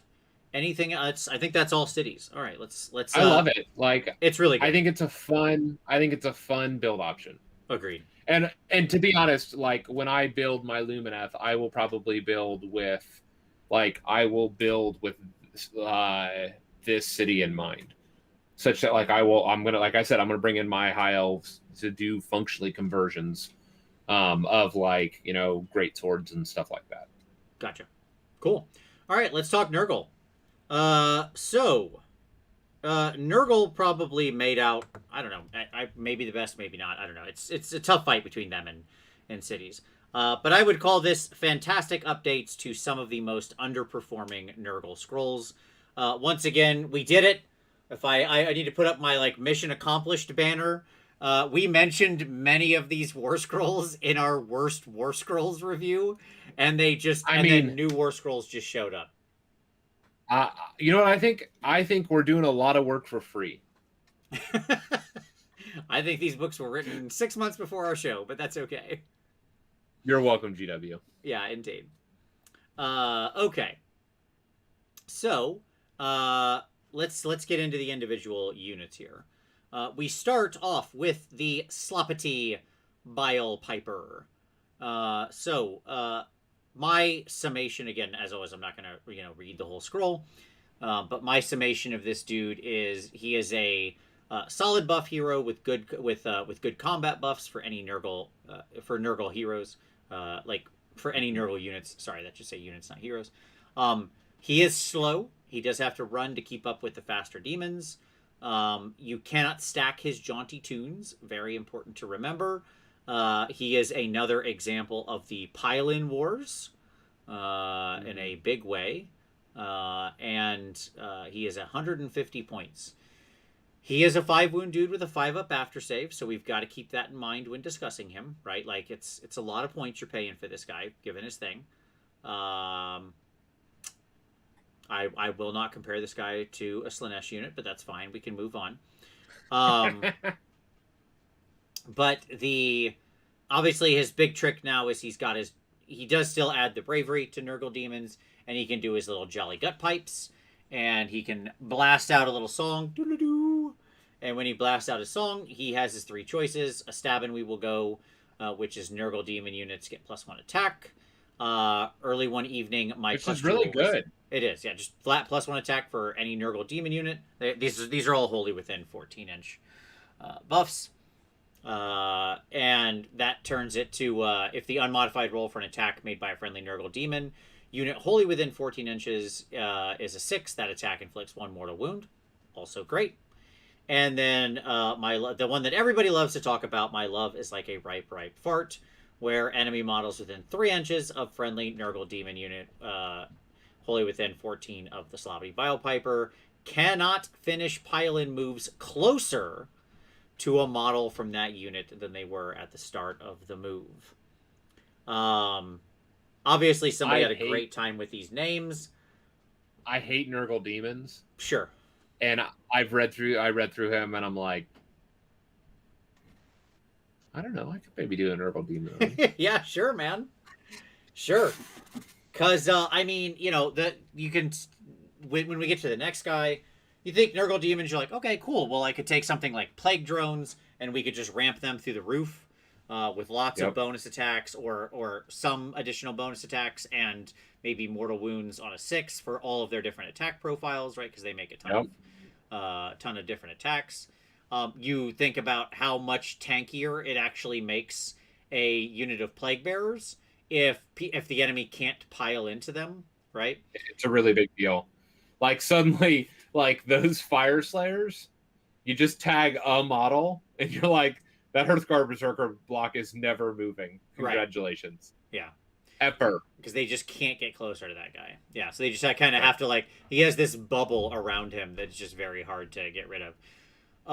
So yeah, I mean this dude's really cool. He is still removable, right? Because as you said, he is just a 5 wound hero with a 5-up after save and a 5-up base save. At 150 points. But what a great series of bonuses! Like they did it. They made this dude fun. Balloon drop. Yeah, absolutely. As Jared pointed out, like Puscoil Blightlords and Archie are Nurgle demons as well because they have the keyword. Yep. Yes, that's absolutely true. Archeon is a Nurgle demon unit as well, so Yep. you can have both Slobody and. Or you can have Slobody. I'm sorry, not the next guy, because the next guy is much more specific. But you can have Slobody buffing up Archeon. Archeon loves a jaunty tune. Can't get enough of it. Yep. So you could have Archeon get He an loves attack on free everything. bonus attacks. Mhm. Now keeping this guy up with Archie, that's another story. That might be a little tougher. That dude is spending command points on just keeping up. Yeah, just to run 6 every time. Because ugh, why is he so fast? Well, I mean, even then, like he's not going to keep up because that's 10 inches of movement, and you have to be wholly within 14. Correct, which means that like you have to be attacking in the midfield. So sure, for your initial alpha, you're not going to get it to him. But if the other person goes first and moves into the midfield, different story. Different story. Yeah. So, yes. Anyways, it's interesting. I like this dude. What's your vote on this guy? Give him a score. X out of 10, Tom. What is Slobody Biopiper? Because before he was a straight 1. I think he's a B+. That is not a 1 out of 10 rating. I know. I would say he is a 7.5. Okay. I like your rating. I'm going to say before he was a 1, I'm going to give him a solid 8 now. And the reason I'm going to 8 is solely because there is so many Nurgle demon units in the game. Like a lot of people have that combination of keywords. And his abilities are just too awesomely named. So if he was 140, gotcha. All right, fair enough. I would go to an 8. Okay. But he's not. At 150, it's a really weird, odd point break. Mm-hmm, sure. Which makes him hard to slot into some lists. And he's really, like, not good at that point. Like, you're really, like, putting him out there in a risky kind of way. Sure. At that point. And let me just say, though, at the same time, if people are spending shooting to kill your Slobody Biopiper, I'm not sure that's, like, the worst thing for you. Just, I'm saying that, okay? Sure. So, sure. Anyways, it's not like your whole strat's going to be built around this dude, right? So, great. Sure. Kill this guy. And let all my other units do whatever they want. Like, yes, please put your shooting power... Because you're going to be shooting at him with -1 to hit, and then he's blah, blah, blah, blah, blah, blah, blah. So, there you go. Yeah. So, I give him an 8. Okay. Spoil. 150 is a little bit high. That's fair. I could see him at 140, but still, it's good. Spoil Pox Scrivener, another guy from our hit list of worst of the worst. Yes, as Dan pointed out, by the way, you can summon these guys. Yes, that is true. Absolutely. Thank you, Dan. Stock goes way up summoning these guys. Sure, absolutely true. That should have absolutely been something that I mentioned. Thank you, Dan, for catching me on the summonable thing. Spoilpox Scrivener. Again, same thing. 4-inch move, 5-wound hero, 5-up save, 5-up after save. Fantastic. Great. Again, we have a similar buff dude with 3 buff options. Good pairing with Plague Bearers or Plague Drones. If you're going into a hard Plague Drone strategy, this guy can work well, especially with the aforementioned Slobity. He is slow. Again, he has to run. He cannot stack his buffs. He's 140 points. He does his little tally count. Again, it's for units within 14, but this time it's Plague Bearer units, but it is bold. So that is the regular Plague Bearers as well as the Plague Drones, who have the Plague Bearer keyword. Okay. So what he can do is Tally of Blows, +1 attacks, which is cool. For melee weapons, by the way. The Studied Lacerations improve their rend by 1, or which is like really, really good. It's like crazy good. And recorded stamina +1 to save for attacks that target the unit. Those are 3 really solid buffs. I love when we start on +1 attack, which is normally just one of the best buffs you can have. And that's one of the weaker ones. Right, and I'm like, I don't know that I would ever actually use that one. I mean, but like the +1 to rend. If I got my spell off for the mortal wounds, like on 6s, and I was fishing and trying to like burst down a unit, maybe. But there's a lot of other really good stuff in that list. Yep. So I think that again, Scrivener's great. He is 140, by the way, so he is 10 points cheaper. He does not have the raw tech of the no pile-in. His is more just straight mechanical bonuses, but they are very strong. Meat is what we call that. Yeah, I mean a unit of plague drones buffed with an additional rend is pretty good, especially if then other things start getting into the mix that are available in Nurgle, like maybe a Rustfang thing floating around or whatever, or it'd be really easy to accompany these guys by a Lord of Abominations, Lord of Afflictions, or Lord of Affliction. Sorry, Yeah. Lord of Afflictions has the same movement as they do. He can carry the Rustfang for the penalties to save. And he's a demon, so he can turn on their demon locus. Yep. So with like all of that, and I mean, they can be at what, +4 attacks? Is that right? There's a lot of different sources of attacks here. Yes, like plague drones Right. already had quite a few ways they could get bonus attacks. We cannot forget about those. So yes, giving them an additional rend, maybe they get rust fanged, and you don't need to like super stack them.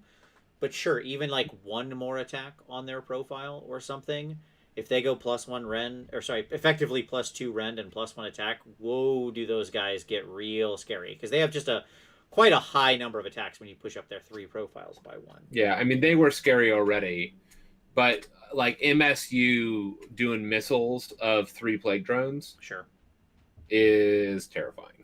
Sure, yeah.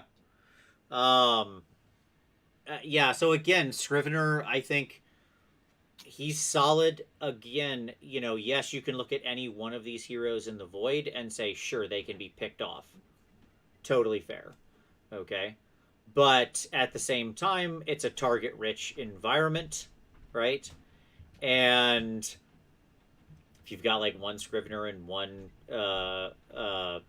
Biopiper, and you can summon more in the mid to late game, good luck shooting down my demons, I guess. By that point, I've probably already accomplished what I want, so Nope. Not too shabby. Good. It's good. Yeah, they turned these guys into proper buff heroes. I stand by my Nurgle list. Sure.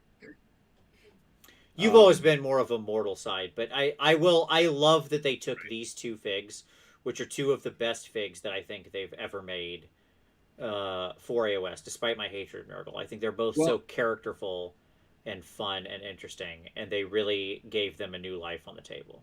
Well, it's interesting. Like when I think about that list, that like the multiple prong like utility list that I built for the article we did, like this adds real gas in summoning these guys. Oh yeah, 100%. Because summoning them as support for the drones. Yep. Or even, and I can think about a couple aspects of the list that I could pull out other things and put one of these guys in. Sure. So it's good. Like I love the changes. What it does is it makes me think and goes back to and make me go back to list building, which is exactly what you want when you introduce these types of tweaks. Yeah, more new options. These guys open up entire new quote unquote wings of the Nurgle book. Nurgle is it's a really old tome, and yet it's just kept persisting. It's just kept it just will not go away.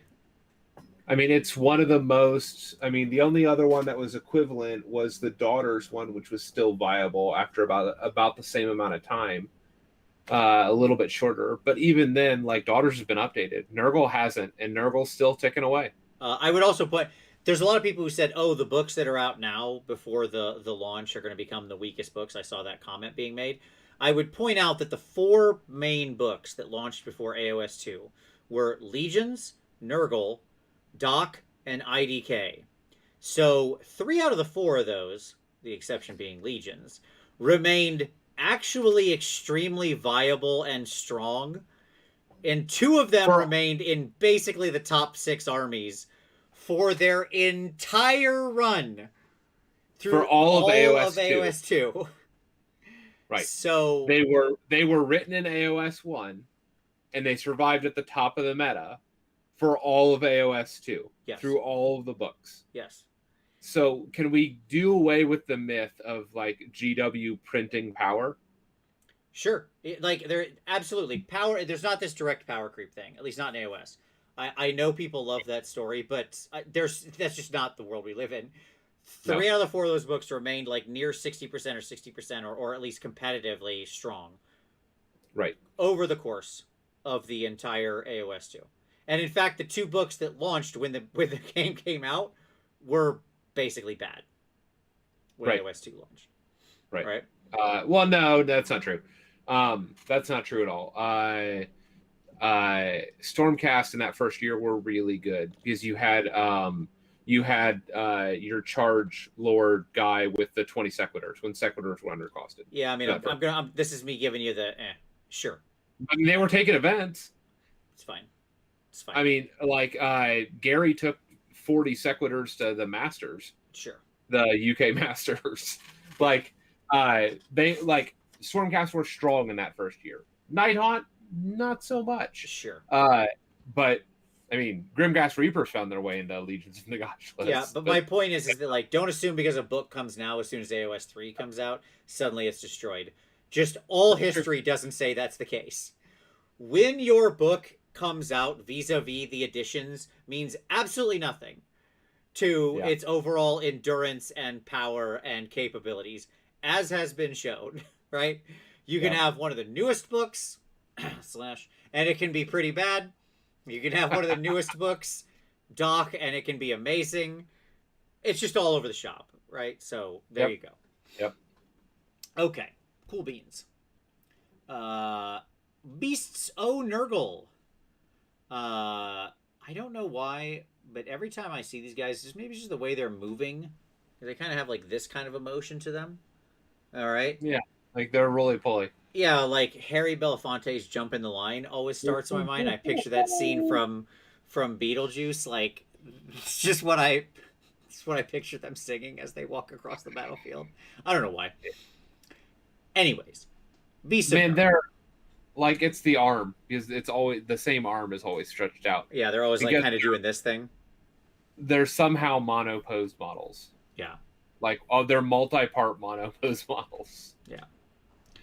All right. So here's my take on Beast, and I'm keen for yours, Tom. So they're 8 wounds, 5 up save. Again, 5 up, disgustingly resilient after save. Pretty standard for this stuff, right? It's an interesting but expensive distraction unit. They are quite mobile despite that 5-inch move because they do have run and retreat and charge. They can fly when retreating, and they have multiple sources of mortal wounds. Okay. Yep. I think the challenge is 120 points just feels probably a little bit too high for them. They're interesting, but that's probably a bit too much. They're not 120 points interesting. Yeah, that's the challenge. Because they're still on like a 60 mil round. I don't remember their exact base size. Let's say sure. My challenge is they just don't have a big enough footprint. Like, if they are a distraction unit, I'm just gonna go around them. Yeah, I mean, I think their goal is to just jump in, hit the sides, bounce out, hit the sides, bounce out. Right, but they're not clogging up lanes, is what I'm saying. Mm-hmm. Like they're not screening anything. No, I don't think that's their role. I understand that, but like, I don't think that they're punchy enough to do what they're supposed to be doing. Yeah, it's tough. I mean, I think it depends a lot on exactly what you're doing with them. It's like I said. I think you're right. I think the 120 points is probably a bit too much. It feels like they should probably be 100, maybe 110, A maybe hundred. 100. Yeah. I mean, how much damage are you getting out of them at 100 points? I haven't actually ran the numbers on their like attacks. So Less. I mean, they The have answer is four less attacks than, on fours and threes at -1/2 damage, and then some whippy the tentacles that answer is basically do less than nothing. 2 damage. That's probably true. I mean, it's the mortal wounds is what you're going for, right? Because you impact, you hit, you have the everybody any unit within an inch, right? So you're going to try to shove them in between two units, so you get 2d3 mortals out of them on a 2-up, obviously. No. Yeah, like no. You shove them in between 2 units so that on average one of those units is going to take a D3 mortals. It's on a 2+. I It's a think you 4 can. plus. No, it's not. It's on a 2+. I'm looking at the war scroll. It As says am I. I have the war scroll printed right here. I took this I. directly off the website. Oh, okay, so you're looking at the pestilent battering ram. I'm looking Yes. at the, before it makes Yeah, not the a retreat. No. The pestilent battering ram. That's why you're trying to shove them in between two units. On a 2-up, they do a D3 mortal. They have the good impact hits, the one that hits right. everybody within an inch, right? Some units say pick Yeah. one unit within an inch, and they do that. Some models have the everybody within an inch. They have the everybody within an inch impact hits. Okay, Sure. you're gonna do that, and then you're right. Like when you retreat, So they're gonna do on average to 1 unit, they're gonna do 3 damage. Mm-hmm. And to the other unit, they're gonna do 2 damage. And then when they retreat to 1 unit, they're gonna do 2 more damage. Mm-hmm. Like they're not doing anything for 120 points. Totally fair. Like let's compare them to like 5 sword masters, Mm-hmm. Mm-hmm. Mm-hmm. 5 blade lords, which are 120 points. Okay. Those 5 blade lords are going to do more than 4 damage. Mm-hmm. May I counterpoint you? Sure. Seeker chariots, who are on a chariot base and cost 10 more points. Okay, at 130. They're Slanesh. They don't count. Oh, okay, cool. Never mind then. Got it. I was Yeah. gonna say have the Like- same impact hits with no. They have bad. retreat and charge. No mortal wounds on the way out. Same impact. We're talking about making things good. The Good book's point. bad. Fair enough. If like again, we're gonna do an exercise just briefly. Okay. How much is the chariot? 130. 6 wounds. Reduce that by 40%. You're down to 90. Yeah, I understand. Yeah, sure. Do you feel better about that chariot? I would take the chariot. Like the chariots, I'd feel good about it at 100 points. I'd say that much. So yes, Good. okay. You're right. The beast should be I'm with them at 100. I'm not with them at 120. Yeah. Again, the chariot, just like I said, 30 to 40% overcosted. Yeah. And so what that says is, yep, these like at 100, it feels about right for both the chariot and the beast of Nurgle. Right. Yep. So that's fair. Yeah, but cool. Neat rules uptake. Still probably not good enough, but this is fixable. Right. Because again, we got the good meat here. The bones got better. Now it's just a points challenge. That's easy. Right. That's no big deal. Whenever I see points being off, I'm like, who cares? If the scroll is interesting, if it's got potential for use, then it's just a points problem. Like, okay, who cares? Yep. That's a thing we can fix over time, right? We're gonna get points a lot more often than we get new war scrolls. So there we go. All right, next up, the Invidian Plague Host, the battalion that includes all of this. So 1 Slobbity, 1 Spoilpox. Here's a quick question, Tom. Shorten their names. I say Slobbity and Scrivener. Like, I don't use the first word. I just did, I know. But when I was writing this, I kept thinking to myself, Scrivener. Like, Bile Piper is too much. So it's Sloppity. But with the second guy, I go Scrivener. Just a thought. How do you shorten words? What's your short name for this guy? It's Sloppity. Yeah, sure. Sloppity. We all agree on that. And the scribe. Okay, fair enough. By the way, Soulblight Gravelords is SBG. That's the acronym for that. I'm just going to go ahead and mention that again. so that we all get Vince that in is our staking his heads. claim. It's He's SPG. they're vamps. I agree with two That's plus fine. tough. And short, and They're again, there's just a vamps, difference just between the like word name ghosts. and the acronym. Yep. Yep. Anyways, and 2 plague bearer units not bolded. Okay, not. So they have to be normal old plague bearers. Ugh. Slavity and the Scrivener become unique named characters. And then the first time a plague bearer unit is destroyed, you set up a new unit with 10 models wholly within your territory, 6 inches from the edge of the board, within 6 inches. You Pass. get an additional +1 to bravery, so your dudes can be bravery 12 now or whatever, if they're near the Nope. Piper. I'll take a Taliban. Points. Yeah. You can just stop. Hard pass. No one's taking this battalion. Yeah. We're taking Taliban instead because we get everything as a 1-drop. Yeah. Yeah, absolutely. Or 2-drop if you want your Lord of Afflictions. Yep.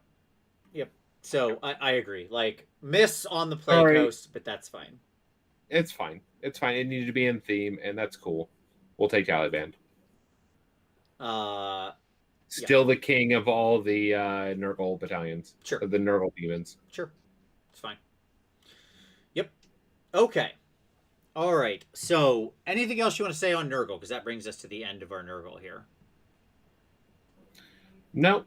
I love that they shored up the bad parts of Nurgle, so that like the whole line in general is pretty shiny. Completely agreed. This is what I want to see from Broken Realms, right? Yep.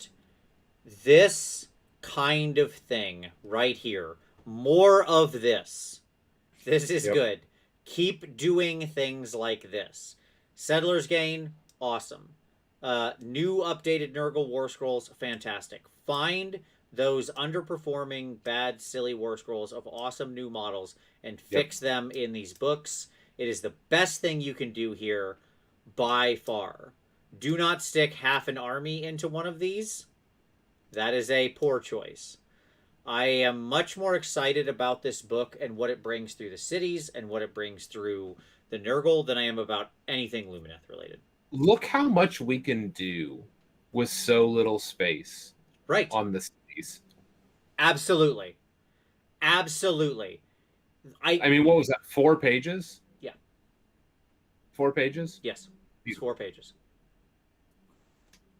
And it's crazy the amount of list building, viability, ways to use your toys, fun, competitiveness, whatever you're rating it on.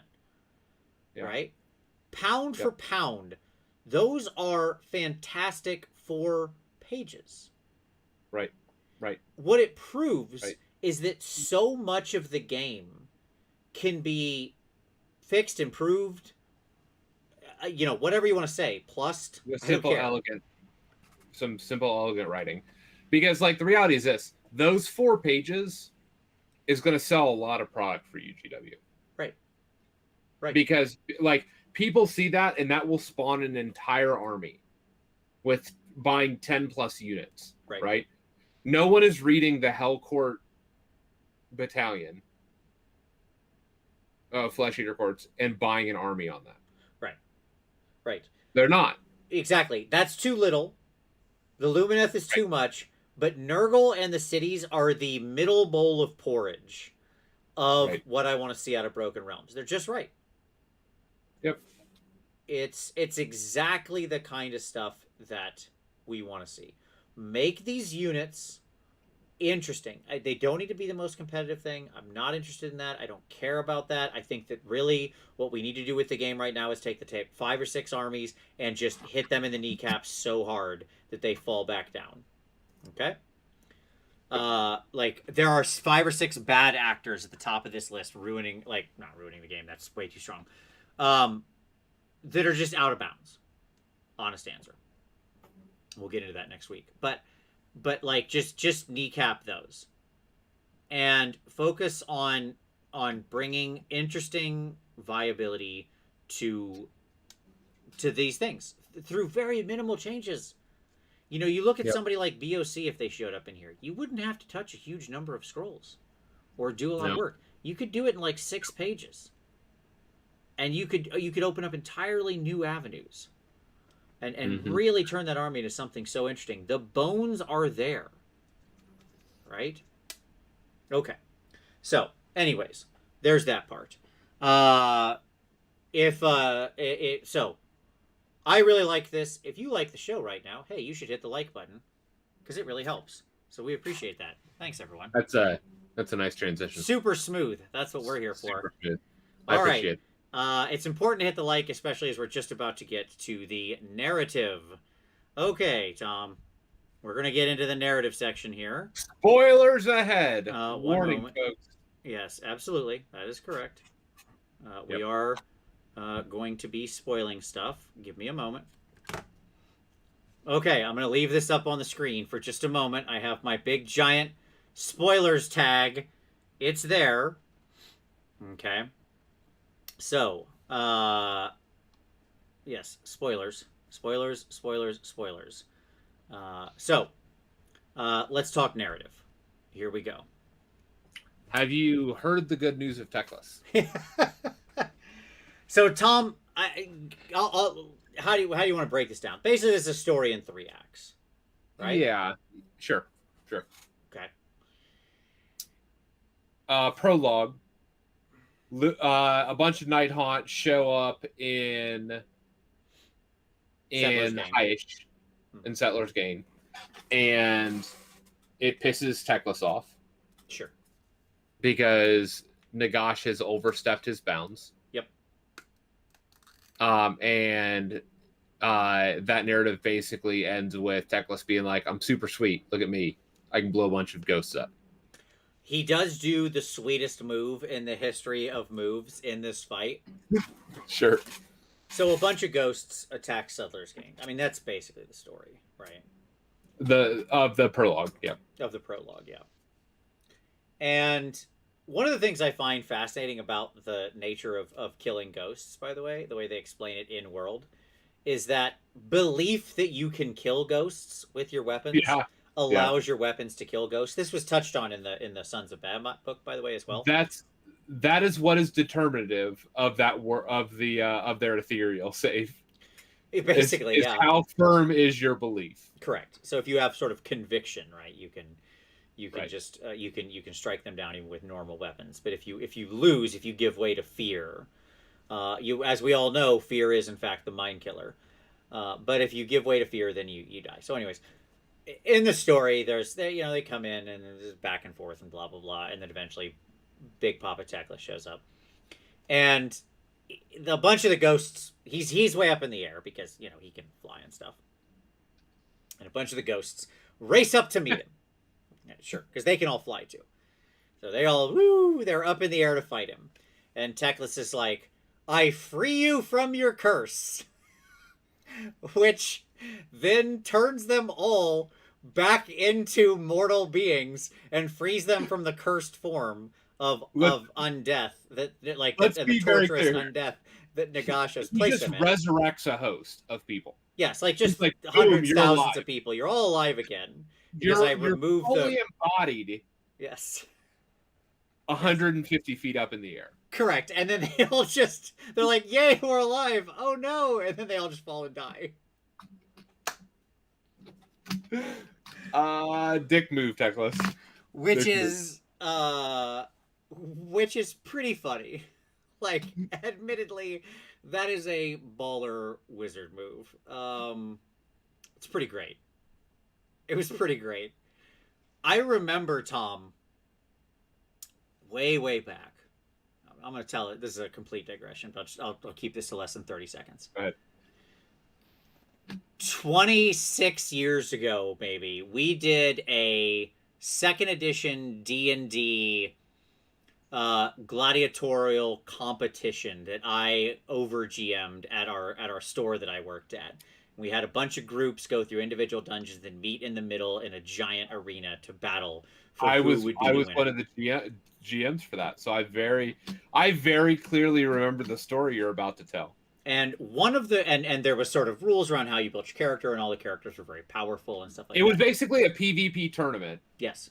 Of a bunch of different adventuring, a D&D PvP tournament there were like 6 parties, each started in their own dungeon, and basically like they were all being GM'd like individually, and then they fed into the mega dungeon where I was running the show. Yes. Right. And or sorry, into the mega arena where I was running the show. Yep. And there was a group that was all undead.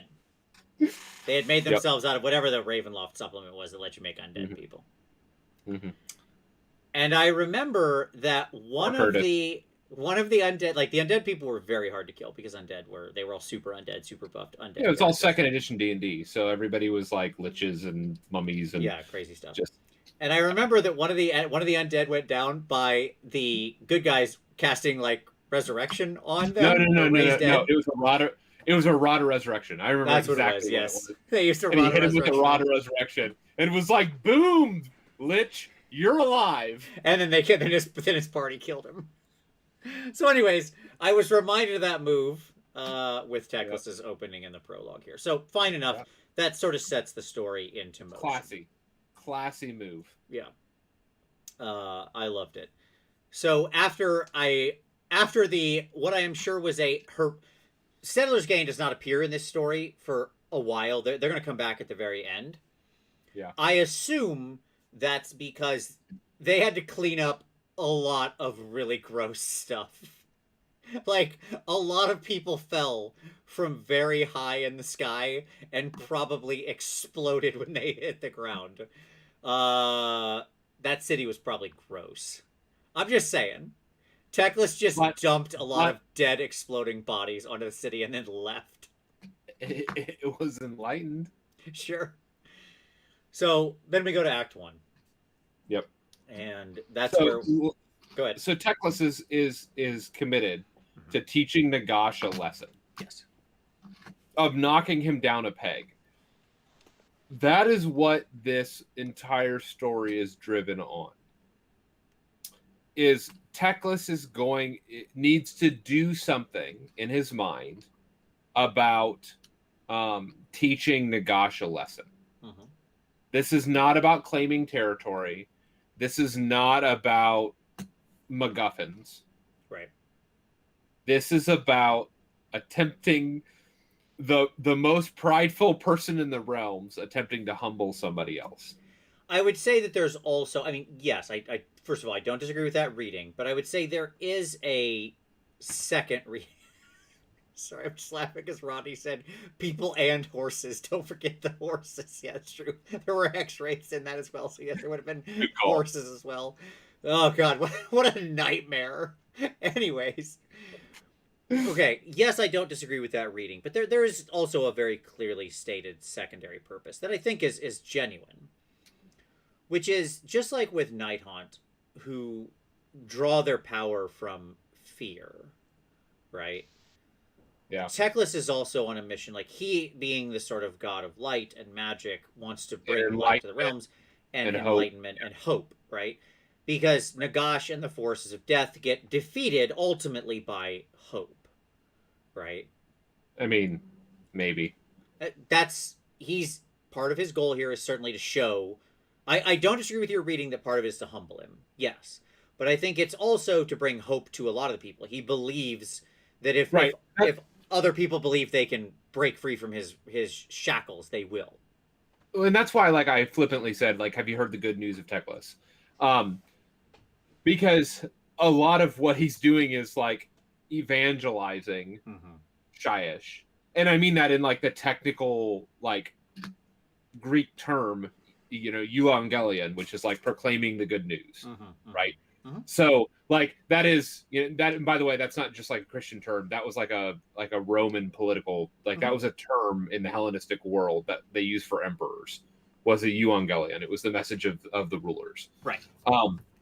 And so what's so fascinating is that, like, that's the mission, right? Like, so much of Act 1 is like, whoa, after, like, Act 1 going into Act 2, it's like Teclis just sending out writers to proclaim the good news. Yeah. And it was so funny to listen to 2 Plus Tough, like, being baffled at what's going on here. Sure. But you're right. It's about the ideological drive, right, of Yes. bringing hope, Yes. of hope bearing to a people who, like, as we said, Who have like, lived under so this mournful darkness and oppressiveness for so long. right, Yes. right, which is antithetical to what Nagash is. And so ideologically, it actually gets at the heart of this. Just like you had to have faith, you had to have like certitude to like strike at the heart of the ghosts, right? Yes. Real quick, Tom. Did Yeah, we miss a chance for a fun homage here, for a fun biblical homage? Because I agree with you. This is that sort of thing going on, sure. right? Should we have had a Cavalos or something? Let's say a Cavalos on the road to Ossia, okay?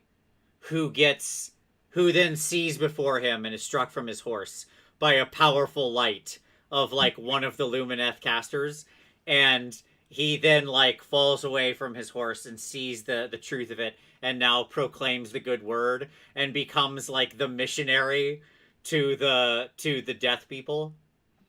See, you missed it. No, so I'm gonna take it one step farther. So if Okay. you really wanted to go down this road, this is Sure. what it would have been.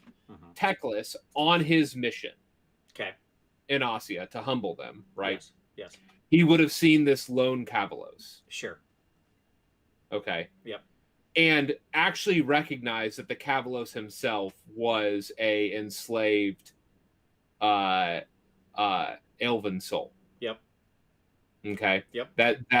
And so what Teclis would have done is come and raised him, just like he did, like Yeah, just sure. like But leave him alive. Yeah, yeah. what was foreshadowed in the prologue. Teclis does again to the Cavalos. Sure. That would have been great. Yeah, you're Brings absolutely him right. back and then sends him as the individual who is the spear point of the message of hope. Yep. Love it. By the way, I gotta go with Brian S. here in the comments that he changed his name from Sirach to Parak. Yes, exactly. If you have like that was exactly what they would do, right? He'd have some kind of name like that. Yes, Yep. 100%. So, anyways, it's just like we missed it. We missed a trick there. That doesn't happen in the story. It should. Like there would have been a fun, weird narrative, like semi in world jokey thing they could have done, which would have been enjoyable and actually like it's a good narrative beat, right? It is a Because good narrative beat, they've already foreshadowed this like resurrection, right? Yes. Like this thing that he can do, and have him come down and basically like show that like in a very real sense, Teclis has the ability to undo Right. everything that Nagash is. It would, yes, which would also then be it not only echo what was already done, but it would set up thematically what's going to happen later. Yes, I agree. Right. And so like I actually think it would have been a really good beat in the story, and then been the impetus for why then he sends out all these runners. Sure. These good news bearers. Yes. Yeah. So yeah, there's sort of two main things going on in Act One, which is one, yes, all these have you heard the good word of Teclis, right? These writers are going out bearing the good word to all of these cities everywhere, and the Lumineth get involved with like basically in Equus or whatever it is, I don't know, the Staliarch Lords region, and then there's a big like cavalry chase, and wind people are held aloft by their faith. Hey, guess what? They're really good and they can fly. Yeah, exactly. Like whatever, it's fine. That's not really the interesting part of the story. Like their little good news mission is just what it is. The real meat of Act One is the battle at the Triptych, right? So it's these three like Chronicles of Riddick statues that Nagash has erected, and the Lumineth float in on their shrines, which apparently can only move outside of the game, and then they're just blasting away from up there like ha ha ha, we have the advantage, OBR, you don't fly, we've got you to disadvantage, and then the Triptychs basically wake up, knock some of the stones to the ground, or knock the shrines to the ground, and then a big giant sort of siege battle occurs and goes back and forth, right? This is where I'm trying to remember when characters meet their destiny. This is where Volk Martin is involved in this battle, right? Yes. Yeah, that really bad named guy is just as bad in narrative. Yeah, he makes like some, let's call it, not great decisions. And ultimately, it ends up being a W for the Lumineth. Like, I mean, there's some back and forth, but what it ultimately is the Lumineth win. The fun moment is when the statues come alive and batter the shrines down, and then they turn, and then the Elementari turn the fallen rocks into a big bastion, a fortress that they're defending on, and there's a lot of back and forth, and so on and so forth. So, and then the Spirit of the Mountain sort of uses the other triptych to, one of the other stone things, to smash them. And that's that. That's Act 1. Basically, it's you know, they win. I wouldn't call it the Lumineth win. It's not a Pyrrhic victory, but they did. Like it's a They lost a lot. They lost a lot, but again, they weren't trying to like. They're not trying to establish a beachhead, Right? Right. That's not what's going on here. Like this is all a symbolic victory because like Teclis doesn't keep pushing into Shyish. Right. Right. He pulls back. He just comes and dunks on the triptych, and he's like, "Peace out." Ha! Yes. Take that, and goes back to Shyish. Right.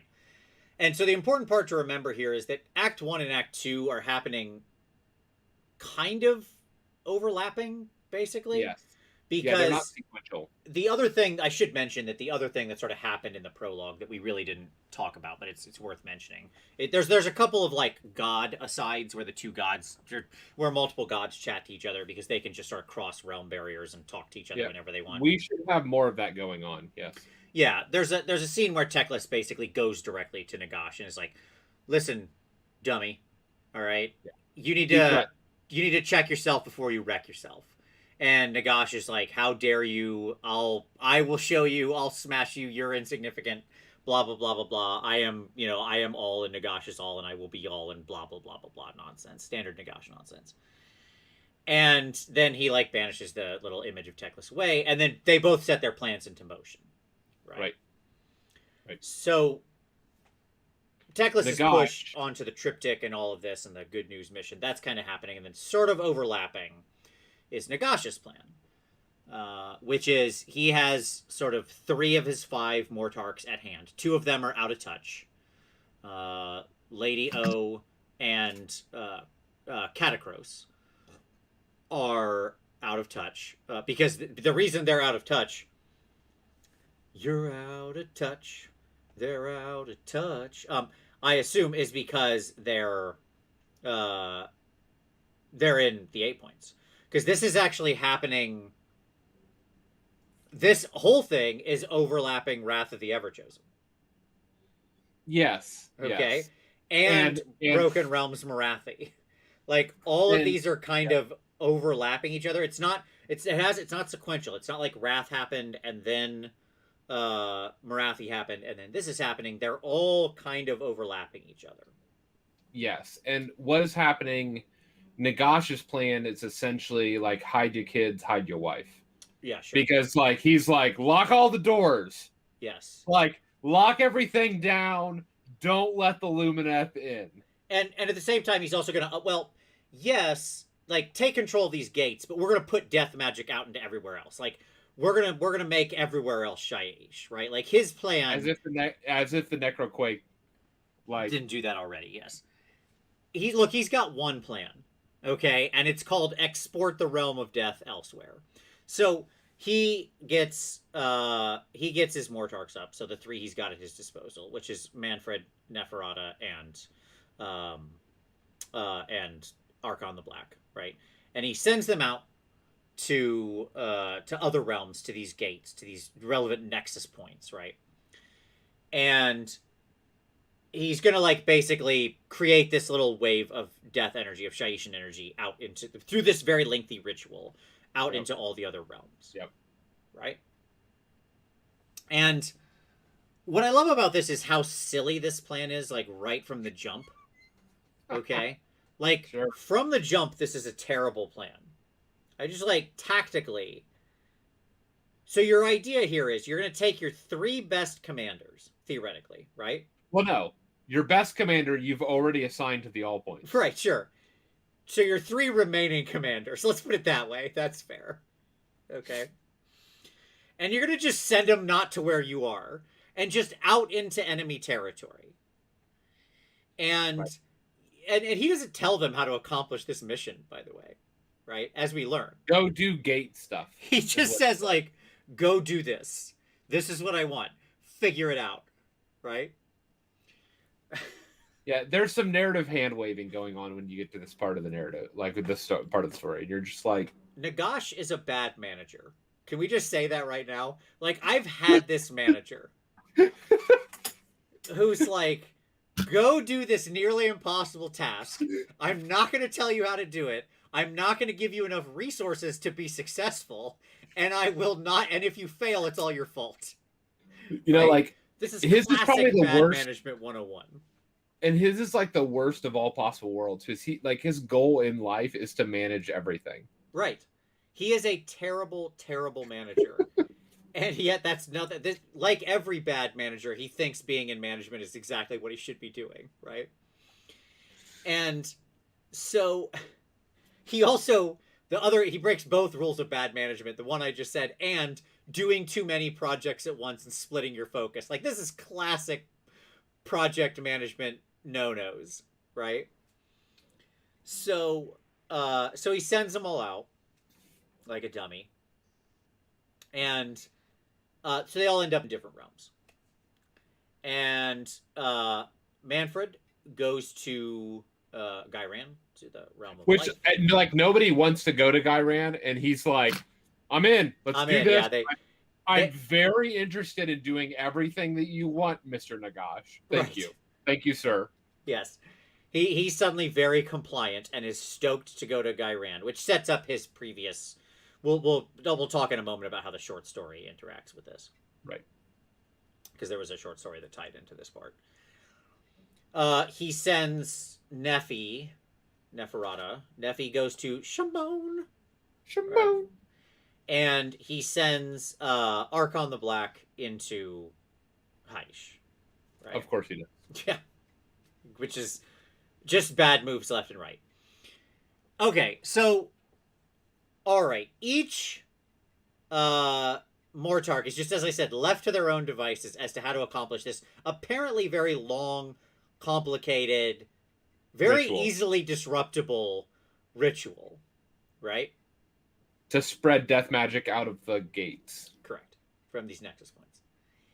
And so, Manfred, his plan is, I'm going to send out... He shows up in Iran. Yes. And there's a bunch of Nurgle nearby. Sure.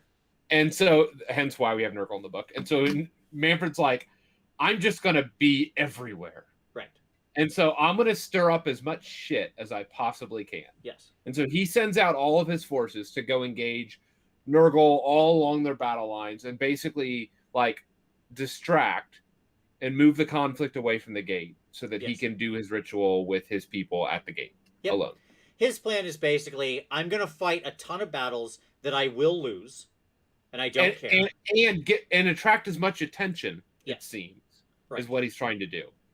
And that's what ties back to the short story. When he in the short story, he's like, he's talking to the Nurgle demon or whatever, and he's talking about attacking this thing, and the Nurgle demon's like, there's no way you could defeat us in the realm of life. We are multitude, we're disease, we're everywhere, we cannot be stopped, and blah blah blah. And then he kills the demon, and he's like, ha, I don't plan to win. Right? Like, okay. Very clever. Right. So anyways, I think Manfred, like, there's a subtext here. Like, yes, he goes on this, he sends all his troops out to die. And distracting all these other armies, right? And he's letting them know so he can basically distract all the other forces. And meanwhile, him and his, like, elite guard are going to complete the ritual. Super cool. But, like, that's a fine plan, right? And my feeling is he never actually intended to succeed.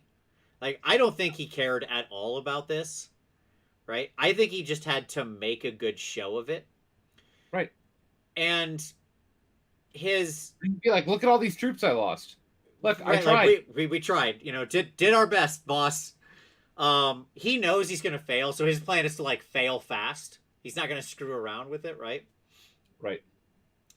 And so, and then what ends up happening is, of course, he's in Gairan, and he ends up attracting the attention of the Sylvaneth as well, right? And so then we get an awesome little couple moments in here of Ilario coming in and just wrecking shop, by the way. Just Yep. absolutely uh, just beaten down. Which is how we know that Everything we're in her in path. which how we know we're in, like, the narrative universe. Right. Because she was hyper effective. Uh, I want her new War Scroll to feel like it does in the story It here, should by be the the way. aspect of summer, which is Yeah. Because she is ready. She is ready to work, son. Right? So anyways, that Sylvaneth come in and it's, there's like this sort of battle, but then obviously Manfred ends up losing. He's like, yep, fine, didn't care. I'm out. Boom, gone. Great. And like I said, I think I really do feel that the subtext there is he never intended to win. He wants to lose as fast as possible. And ultimately what he does is he bails first, chronologically, goes back home, raises his forces, and then goes and attacks Neferata's kingdom and takes a bunch of her land. Which I love. Like, Manfred comes out of this, in my mind, absolutely the best. right. He's like, I know what I am. Right. He saw that this was a. He looked at his boss's plan, said, "This is stupid. This will never work, but I can use this to my advantage." So he goes, he warns Nurgle. He gets He's this. like, Neferata's going to be doing her own plan, Yep. so And I her can plans I are can always wait. slow and methodical and careful. It's going to take her forever. Right? So he purposely loses fast so he can just go and actually win against Neferata, which is what he ultimately wants. He wants her territory, and she didn't care about this Right. stupid plan. And he doesn't Right? even care, in a sense, if Nagash is gone. Right. Like, we've seen obviously Manfred regularly move against Nagash. 100%. Um, so he's like, oh, this is gonna fail. Oh, Yeah. So he ends up in my mind, out of the three Mortarks, he ends up coming out the best. yeah. Like both narratively, like I understand what he's doing. He seems to have like a coherent plan. It He's like, watch works. me fail. Yeah, it like his plan works. Like everything, it's yeah, he's pretty good. So I'm for that.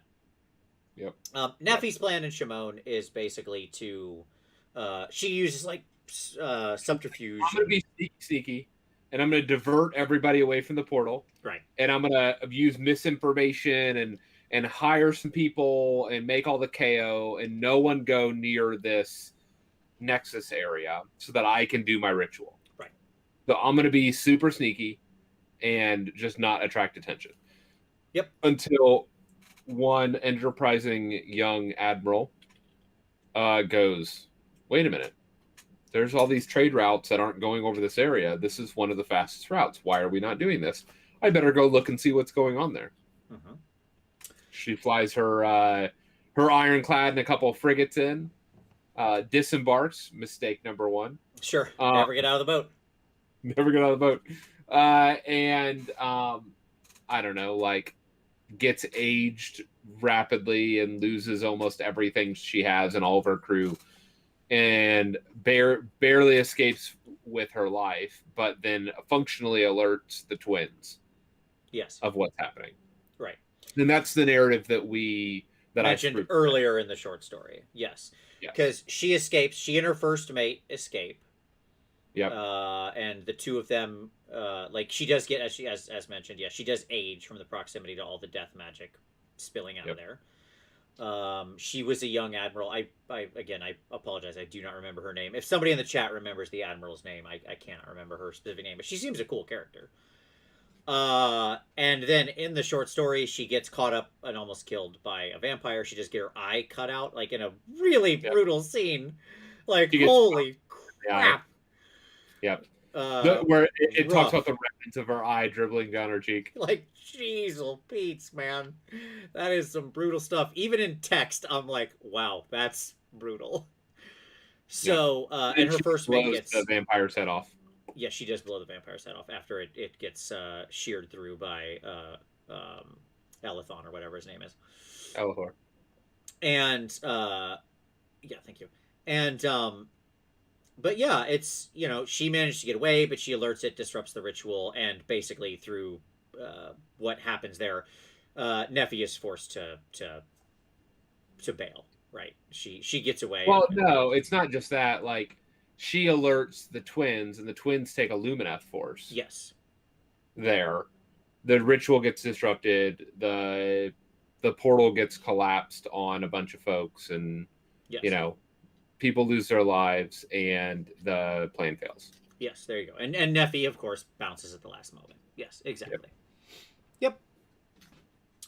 And the bridge story we got of that is the short story, right? So Right, is when the captain meets the twins, who get the twins involved to take the lumineth to stop the portal. right. Yep. Magic thing. Yes. Because Whatever. of reasons. Stop the ritual. Let's just call it the ritual at the Yes. Nexus portal. Yes. So And yeah, then trusted servant Arkin.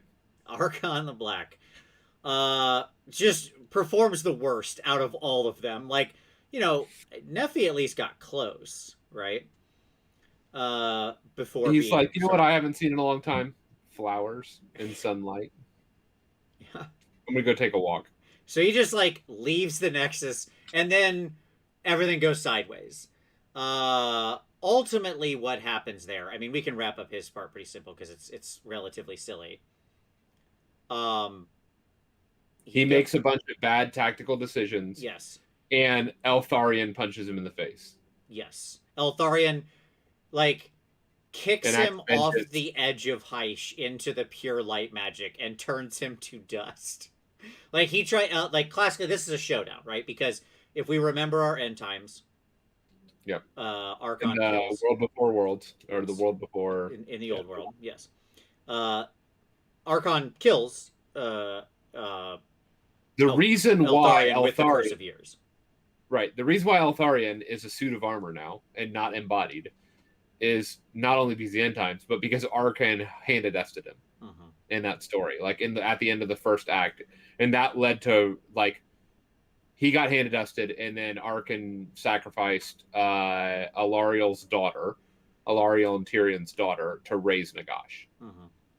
And so there's like millennia of pent up frustration here from Eltharion's failure, and he gets to punch Arkan back in the face. Yeah, I mean he's straight, as somebody said in the comments, he does straight Falcon punch him right into like pure raw light magic, and Arkan just gets consumed. Like he is dead.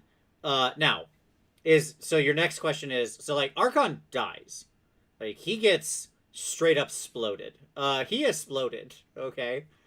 So the next logical question is does that mean like Archon is gone from is he dead now forever? And no, of course he's not. No, because he's an extension of Nagash's will. Yeah, as has been shown before, Nagash can reconstitute Archon the Black, because he has this mastery over souls, and that soul is forever bound to Nagash. So Archon has died before, and he can reconstitute him. However, Eltharion gets the big W here and does dead him, at least for some amount of time, until he can come back, which may be a little longer than we think for reasons we're about to get to. Right. So yes, he will eventually come back, but so let's get this straight. Teclis goes and drops the W, or not drops it, but goes and throws the W in Shyish with the triptych. Heads home. Nagash goes, okay, close down all the portals, and all of his people fail. And then he decides to go and do it himself. Yes. So then we get to Act 3, and yes, I love Ghost Mutton. No one's ever really gone. Yeah, indeed. That is definitely true in the Mortal Realms. And... Well, Teclis, there's some comments about, like, no one knowing where he is in the midst of all this. And it's because the rumor is he's had to bounce to protect the Slaanesh from getting out, because the Ever Chosen story, right? After the Ever Chosen, is in midstream. Is in mid right? happening when all that's going So, on so what is overlapping. happening is to rehash that narrative is that um, Catacros is pushing in on the Varanspire, and at the same time, Archeon is almost to Slaanesh, and so as Archeon's almost to Slaanesh, Teclis goes to stop Archeon, and then Archeon has to turn around before that though and stop Catacros, which really makes me wonder, like, why didn't Catacros get called back? Because he was on a mission and I don't think he would have turned back. And besides, it would take him a while. He just is a dude who walks around. Like, ultimately. That's a good call. So, okay. But Ostia is being sacked, which is like the homeland of the OBR. Oops. So that then, I mean, long story short, Nagash shows up in person, right, and is like, enough Yep. of this. It's time to go to town, right? And he starts, melting people and doing what Nagash does because he's the god of death. Nagash is like, here, I'm gonna go.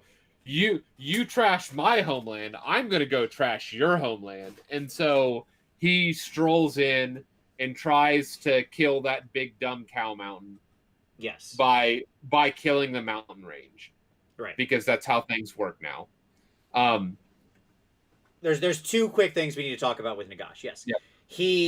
He grievously wounds the mountain that is Avalenor, the spirit of the mountain. Yeah, yep. The named mountain cow.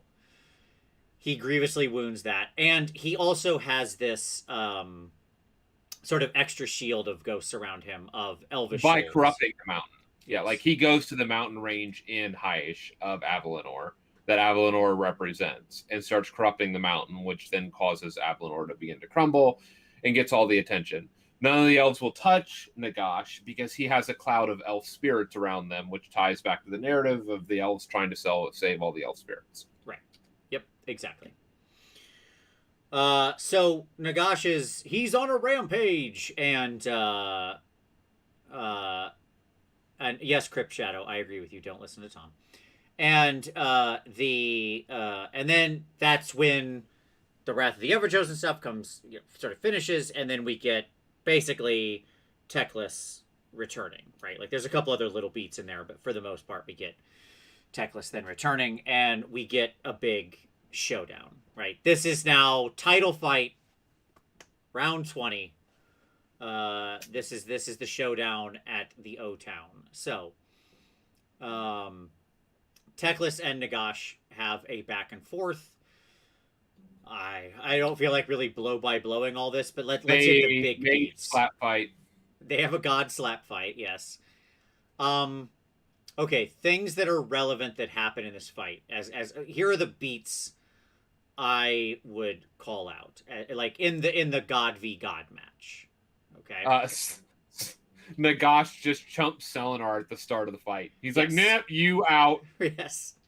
So Nagash yes, I agree. Nagash chumps the moon spirit, Selenar, this guy, this thing that Teclis, his little buddy, right?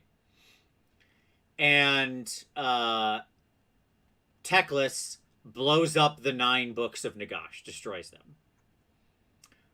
Which is, like, I think the most single meaningful thing that happens in this, like, as far as impact to a character. The fact that the real development. That's I don't real. know if Nagash can reconstitute himself without those.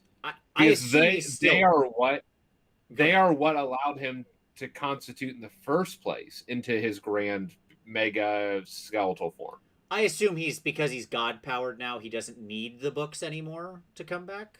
Okay. I will say it was a nice touch narratively, because Teclis in the story calls out the fact that, like, he is just a human that stole elf magic. Yeah, sure. They address each other by their old world names, like left and right. Yes. Right, and he's just a Nehekaran priest that stole elf magic to become what he is, and so Teclis, punches in his magic, like he takes his books away. Yeah. He's like, you stole our magic from us, so suck it.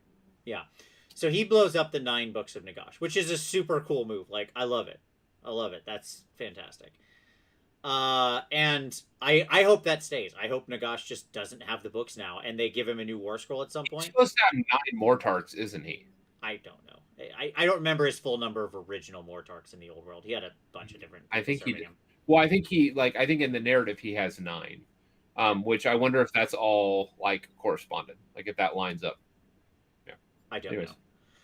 But so the books get destroyed, and then Nagash is like, oh, he's like very nonplussed about this, right? Like he's Well, and Nagash even says like, "Where's Tyrion? Why doesn't Tyrion come do this?" yes, and that's when we get this little teaser line of Tyrion is dealing with something far more dangerous than you, right? Which is just like that is a statement, right? Whoa, Right. Which whoa, Nagash does not accept that reality. yeah, He does Nagash not is, believe that exists. yeah, nothing is more powerful than me. Blah blah blah. Yeah. And Teclis is like, no, like he's dealing with the real threat here. Right. And basically says, I'm here to do some cleanup work. So Nagash is definitely nonplussed at his books getting destroyed and goes in and like just starts wailing on Teclis and like has him very much on the ropes. Yep. And Teclis ends up pulling them out of that fight into the world between worlds. Yes, like into a sort of between world little golden realm place. They punch for a bit, right? I mean, I don't know how else to say this. And then they're not mates. Yes, exactly. They punch for a bit, and then they're mates. They're not mates at the end of this now. They punch for a bit, and Nagash continues to like be winning this fight in melee. Yep. Because Nagash is ultimately a more devastating sort of melee combatant than Teclis alone. Eventually, they get knocked out of the little golden globe that they hit back into the real world. Yep. And I'm trying to remember the exact beats. Like the Spirit of the Moon comes back, right, at some point. Here. Yeah. Salinar comes and like, back. It's fine. He doesn't really do anything. Sure. I mean, that's not what is who does show up to save the day. So yeah, it's not. Yeah, it's not the moon spirit or really even the elves. Right. So in the end, in fact, the power of friendship does save the day because the wizards show up and and then they start blasting. So, anyways, I started blasting. Yes. The point is that they Nagash knocks Teclis and himself back out of the fight and into the normal world, and there's a sort of subtext here that their forces are doing battle below them. Like the Lumineth are fighting I don't mean to undercut that. The Lumineth are fighting the forces of death, right? And that battle is having a real effect on their battle above, right? If the OBR are swinging victorious, it empowers Nagash.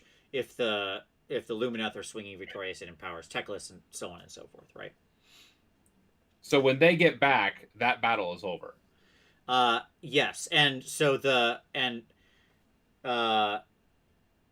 get back. The Lumineth have won out, and Nagash is ready to sort of, I guess, I don't know, finish the job with Teclis or something. And then in come the laser beams, pew pew, as over the hill, victoriously rolls in all of the Luminarchs, and the... you didn't know? Yeah. Yeah, all the Luminarchs and Hurricanums roll over. Basically, that Zithusol War Magi battalion rolls over. Like, a bunch of those roll over the hill and just start laser beaming the living bejeezers out of Nagash.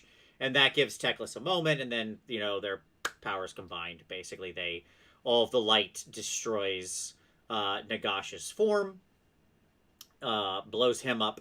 His little ghosty essence escapes. Yes, and his little oily black ghosty essence is like, oh no, and sneaks back through the portal back into Shaish, and then the day is won as the cleanup happens there. Yeah. Uh, so Teclis beaten, bloodied, but is victorious. Uh, and but Nagash certainly had him on the ropes, but in the end, yeah, the power of The friendship wins out. the Care Bear stare wins. Mm-hmm. Mm-hmm. Yep. So you got to watch out for laser beams. They're real scary. And yeah, and that basically brings us to the end of the story, sort of where it leaves off. I like Kairos. I'll get you next time, Gadget. Yes, exactly. That's Nagash's little oily black smoky essence sneaks away and is like, "I'll be back." So he's gonna have to go reconstitute himself, which will take Who an knows how long? indeterminate narrative amount of time, right? But obviously the relevant And part, Archon probably won't be back until Nagash comes back, right? so that you have a real shakeup in the power structure of death, which is what we. That's the drum that Vince and I have been beating for how many years now? So long. Is death? Yes, because Death was Nagash is boring. basically weakened and out of the picture while he's reconstituting himself. Hence the Soulblight Gravelords release that's coming. So the SBG book is going to say, like, now that Nagash is sort of indisposed, right, and has been beaten. We can do what we want. Yeah, the Vamps are going to have a party. Like, they're blood raving all day. It's going to be like the opening like, scene from Blade, just all day. Just I'm gonna all go there. day. And then they're like, and then we start eating people. Right. Right, exactly.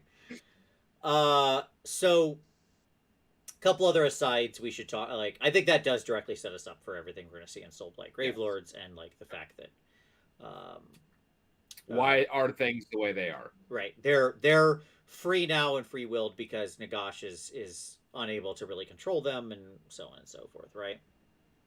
Yep. There are some interesting asides that we should talk about, like Teclis' conversation with Alariel, his talks with Alariel. Yep. That's a really big one. Yeah, so talk about that one, Tom, because I think it is like a big deal. Yeah, so basically, like in the world between worlds, Teclis is just chilling because that's where he likes to like sit quietly or whatever. Something gods do, and he bumps into Alariel's consciousness there, and he's like, "Hey, what's going on, lady?"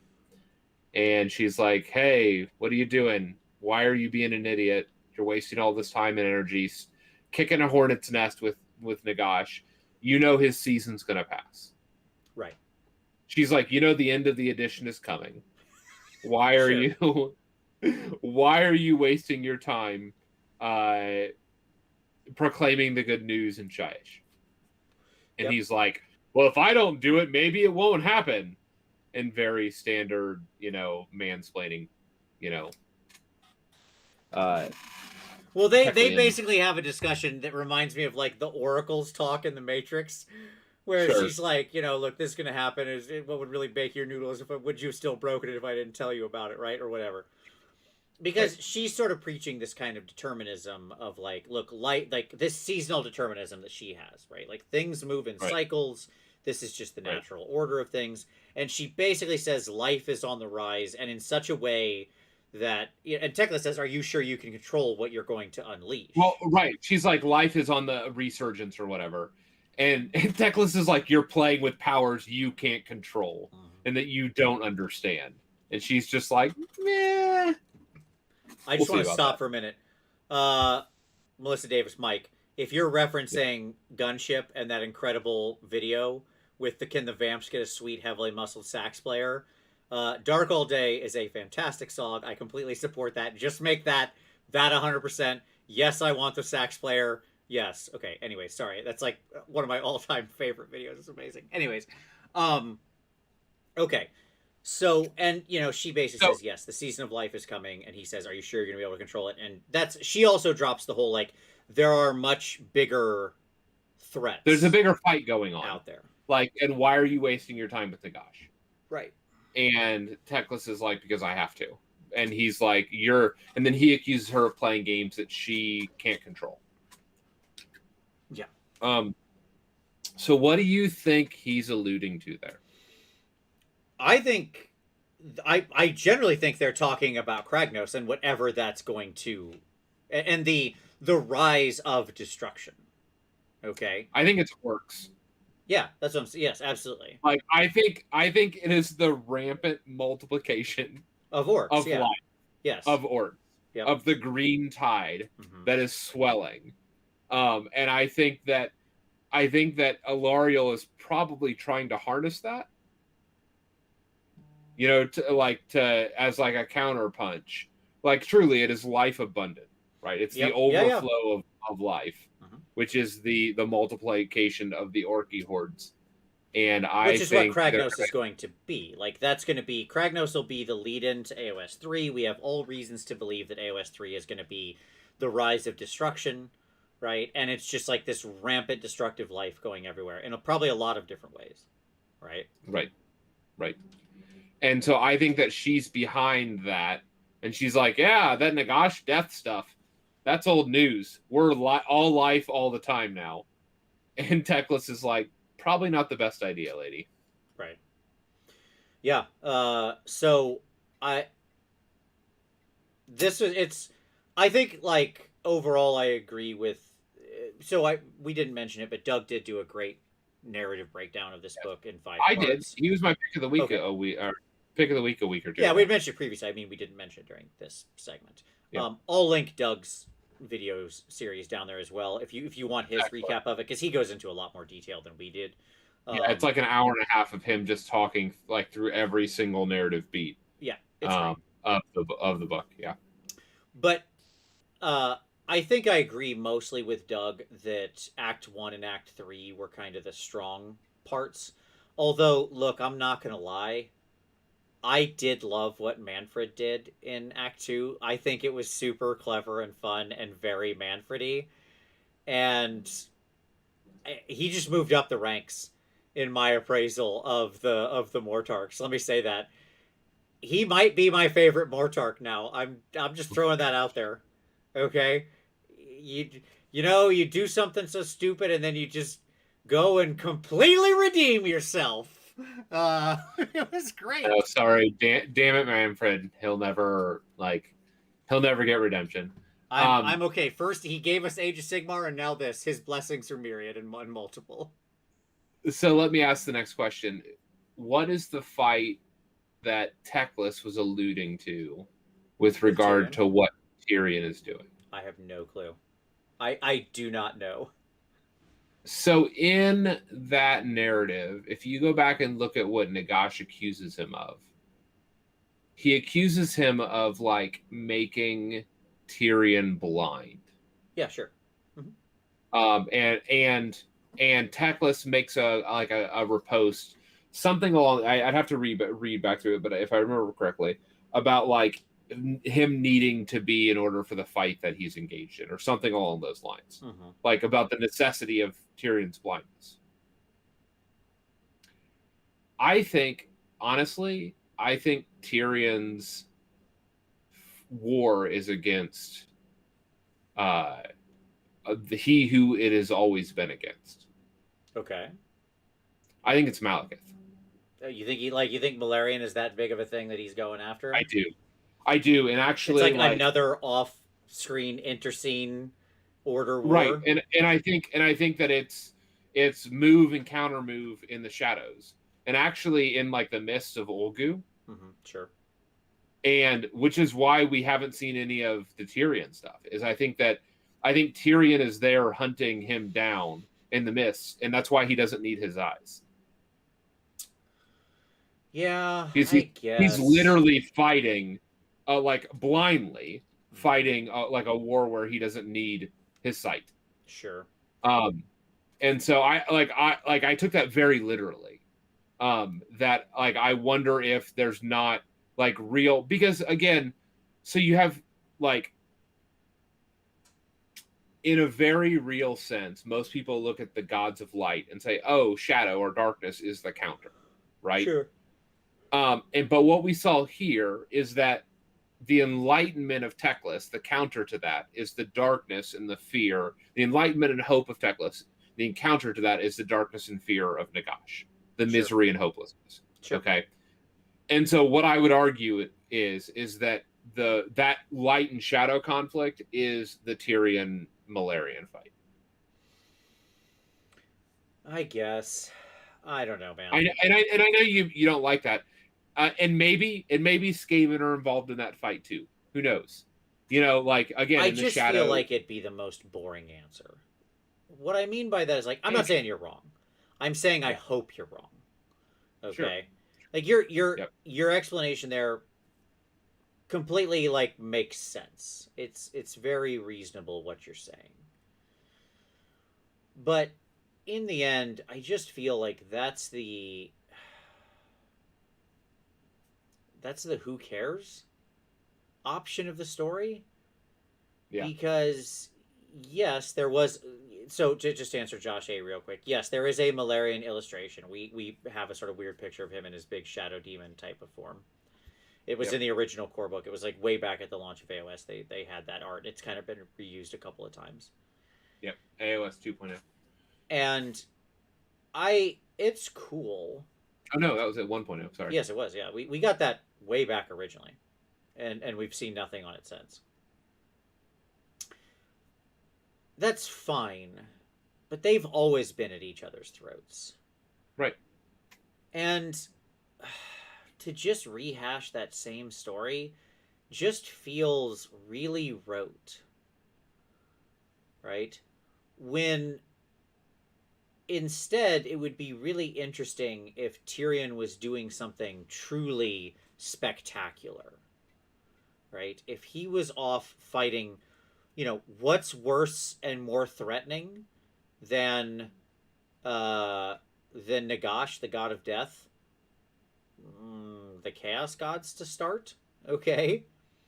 Yeah, but to me that's boring because that's what everybody else like. That's what Sigmar is dealing with. So Sure. why is that any different? Give me a new big bad. Right. That's And my answer. I'm proposing that Malarian might truly be that big bad. And that's what I'm saying.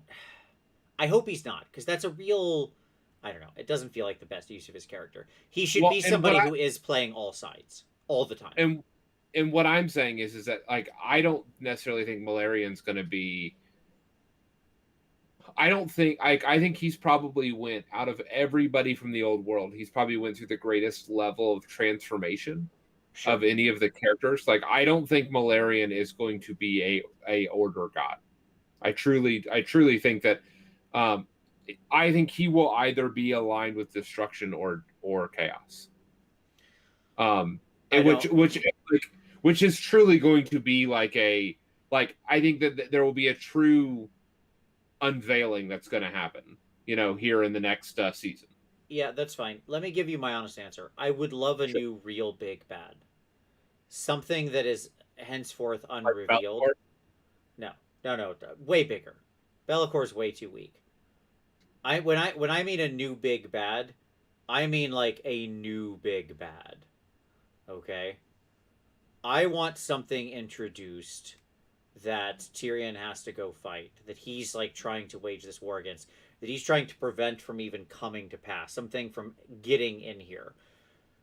New Chaos God from forming, a complete new force of destruction on the level of the Chaos Gods, like something be like Gorka Morka Ascension type of thing, like a super destruction god, the reascension of an ultra god beast. Okay, on the level of like original Dracothian, the Star Drake of the heavens, something like that, some mega threat, because I feel like the world would be well served by having a wild card big bad. That's what I'm saying. And you don't think Malarian can fill that role. I don't, because that's a boring thing for him. This needs to be something like this needs to be something world, mortal realms threatening. Scope and size so big, so frightening that even like the great turn here would be even the chaos gods turn and go, "Whoa, what?" Right? And there's so many interesting things that you could do with that kind of a threat, right? And Malarian isn't that. Malarian should be a very potent threat in the world. I'm not arguing with that. He can stay in order. He can go somewhere else. I don't care. I don't really care what thing he sits under. All right, what banner he's flying. I'm positing is that he may have tampered with chaos, or he may have tapped deep into some otherness, right? Sure. Some Cthulhu-esque otherworldliness, and he is not who he was.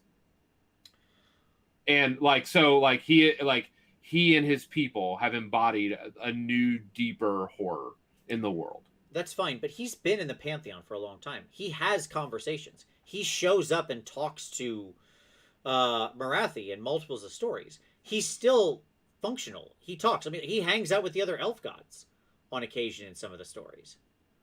Okay, but not. He does things. He's not some otherworldly Cthulhuoid entity. That's not what he is. Okay, unless that happens as part of the narrative. That's what I'm saying. Like, but that's just not him. Like, that's the worst case for him. What's cool about Malarian is his super shadow assassins and stuff like that, right? When the person is dead and has been killed and all of their blood drained, like Exorcist 3 style, right? The head was removed and all the blood was drained from the body, and not a drop of blood was spilled, and the office was locked from the inside. You know, that kind of crazy crap, right? Him giving the big fighting arena into Aesir, where that's training up all the Stormcast and gladiatorial combat and all the fighters of Aesir, that then gives him a direct foothold that he can spy on, right? And see exactly what's happening in Aesir. That's cool, right? Malarian should be the ultimate master of shadows, like this deal worker, this behind the scenes guy who you never know where he's really allegiant to. That one day he's fighting with Order, the next day he's like teaming up with a Khorne force, and what? Just he's really good at playing all the sides, just like he did, by the way, in the end times when suddenly he got the orc on his side. What's his name? Can't remember his name, but he's dead now. It doesn't matter. Grimgor, thank you. You know, that would be the coolest use of Malarian. Make him like the ultimate mover and shaker, the proactive force of the realms. Not just some big bad evil guy. Because his plans could sometimes be for the good. Like, he ultimately, I think he makes sense if he wants civilization to exist, you know? Like, sure. No, I hear that. My point is that we don't know, and because GW has been so like tight-fisted with whatever's going on with him and with Tyrion, I suspect that those things are related. Yes. Thank you. Robert in the chat said he's Loki. And yeah, that's what I want. I want like super Loki type of Roland, right? Yes. Yes, absolutely. That's what I want out of Malarian. So, anyways, good stuff. I love that we had this. We got to this review the week before the next book come out. Let me say this, Tom. I hope Kragnos rolling in just as fast. Like, I want to see pre-order this week, this Saturday, so we get the book next week. Give me 2 weeks after that and announce the pre-order for Kragnos. Like, let's keep rolling. It'll be mid-May before we get Kragnos. Which sounds right. My anticipation is we'll jump to some 40K stuff. We'll jump to... We still need a Soulblight book to drop as well before the new edition in July. Mm-hmm. So, yeah. Yes, absolutely. All right. Well, there you go. With that brings us to the end. Hope everybody enjoyed that. Hey, give it a like if you did. If you haven't already clicked like, please do. Subscribe if you haven't already. We'll be back next week. Of course, as always, we're going to do, JP is going to be on from the creator of ListBot, and it's going to be a data-driven show. Boy, oh boy, if you're excited about some data that is going to be blowing your mind, woo! We are going to talk about data that will arguably shake the vision of how we understand the competitive AOS world. Yes. Kragnos is a destruction god beast thing. That's what he is, by the way. A story where I said. Yeah. He's destruction. Go ahead. It's going to be a really big deal next week, and we might upset a lot of people. It could happen. But let's get into. But that will be next week. So join us then. We're really excited. And if you haven't, like I said, hit like if you haven't, subscribe if you haven't. As always, we appreciate you watching very much. We'll see you next Wednesday.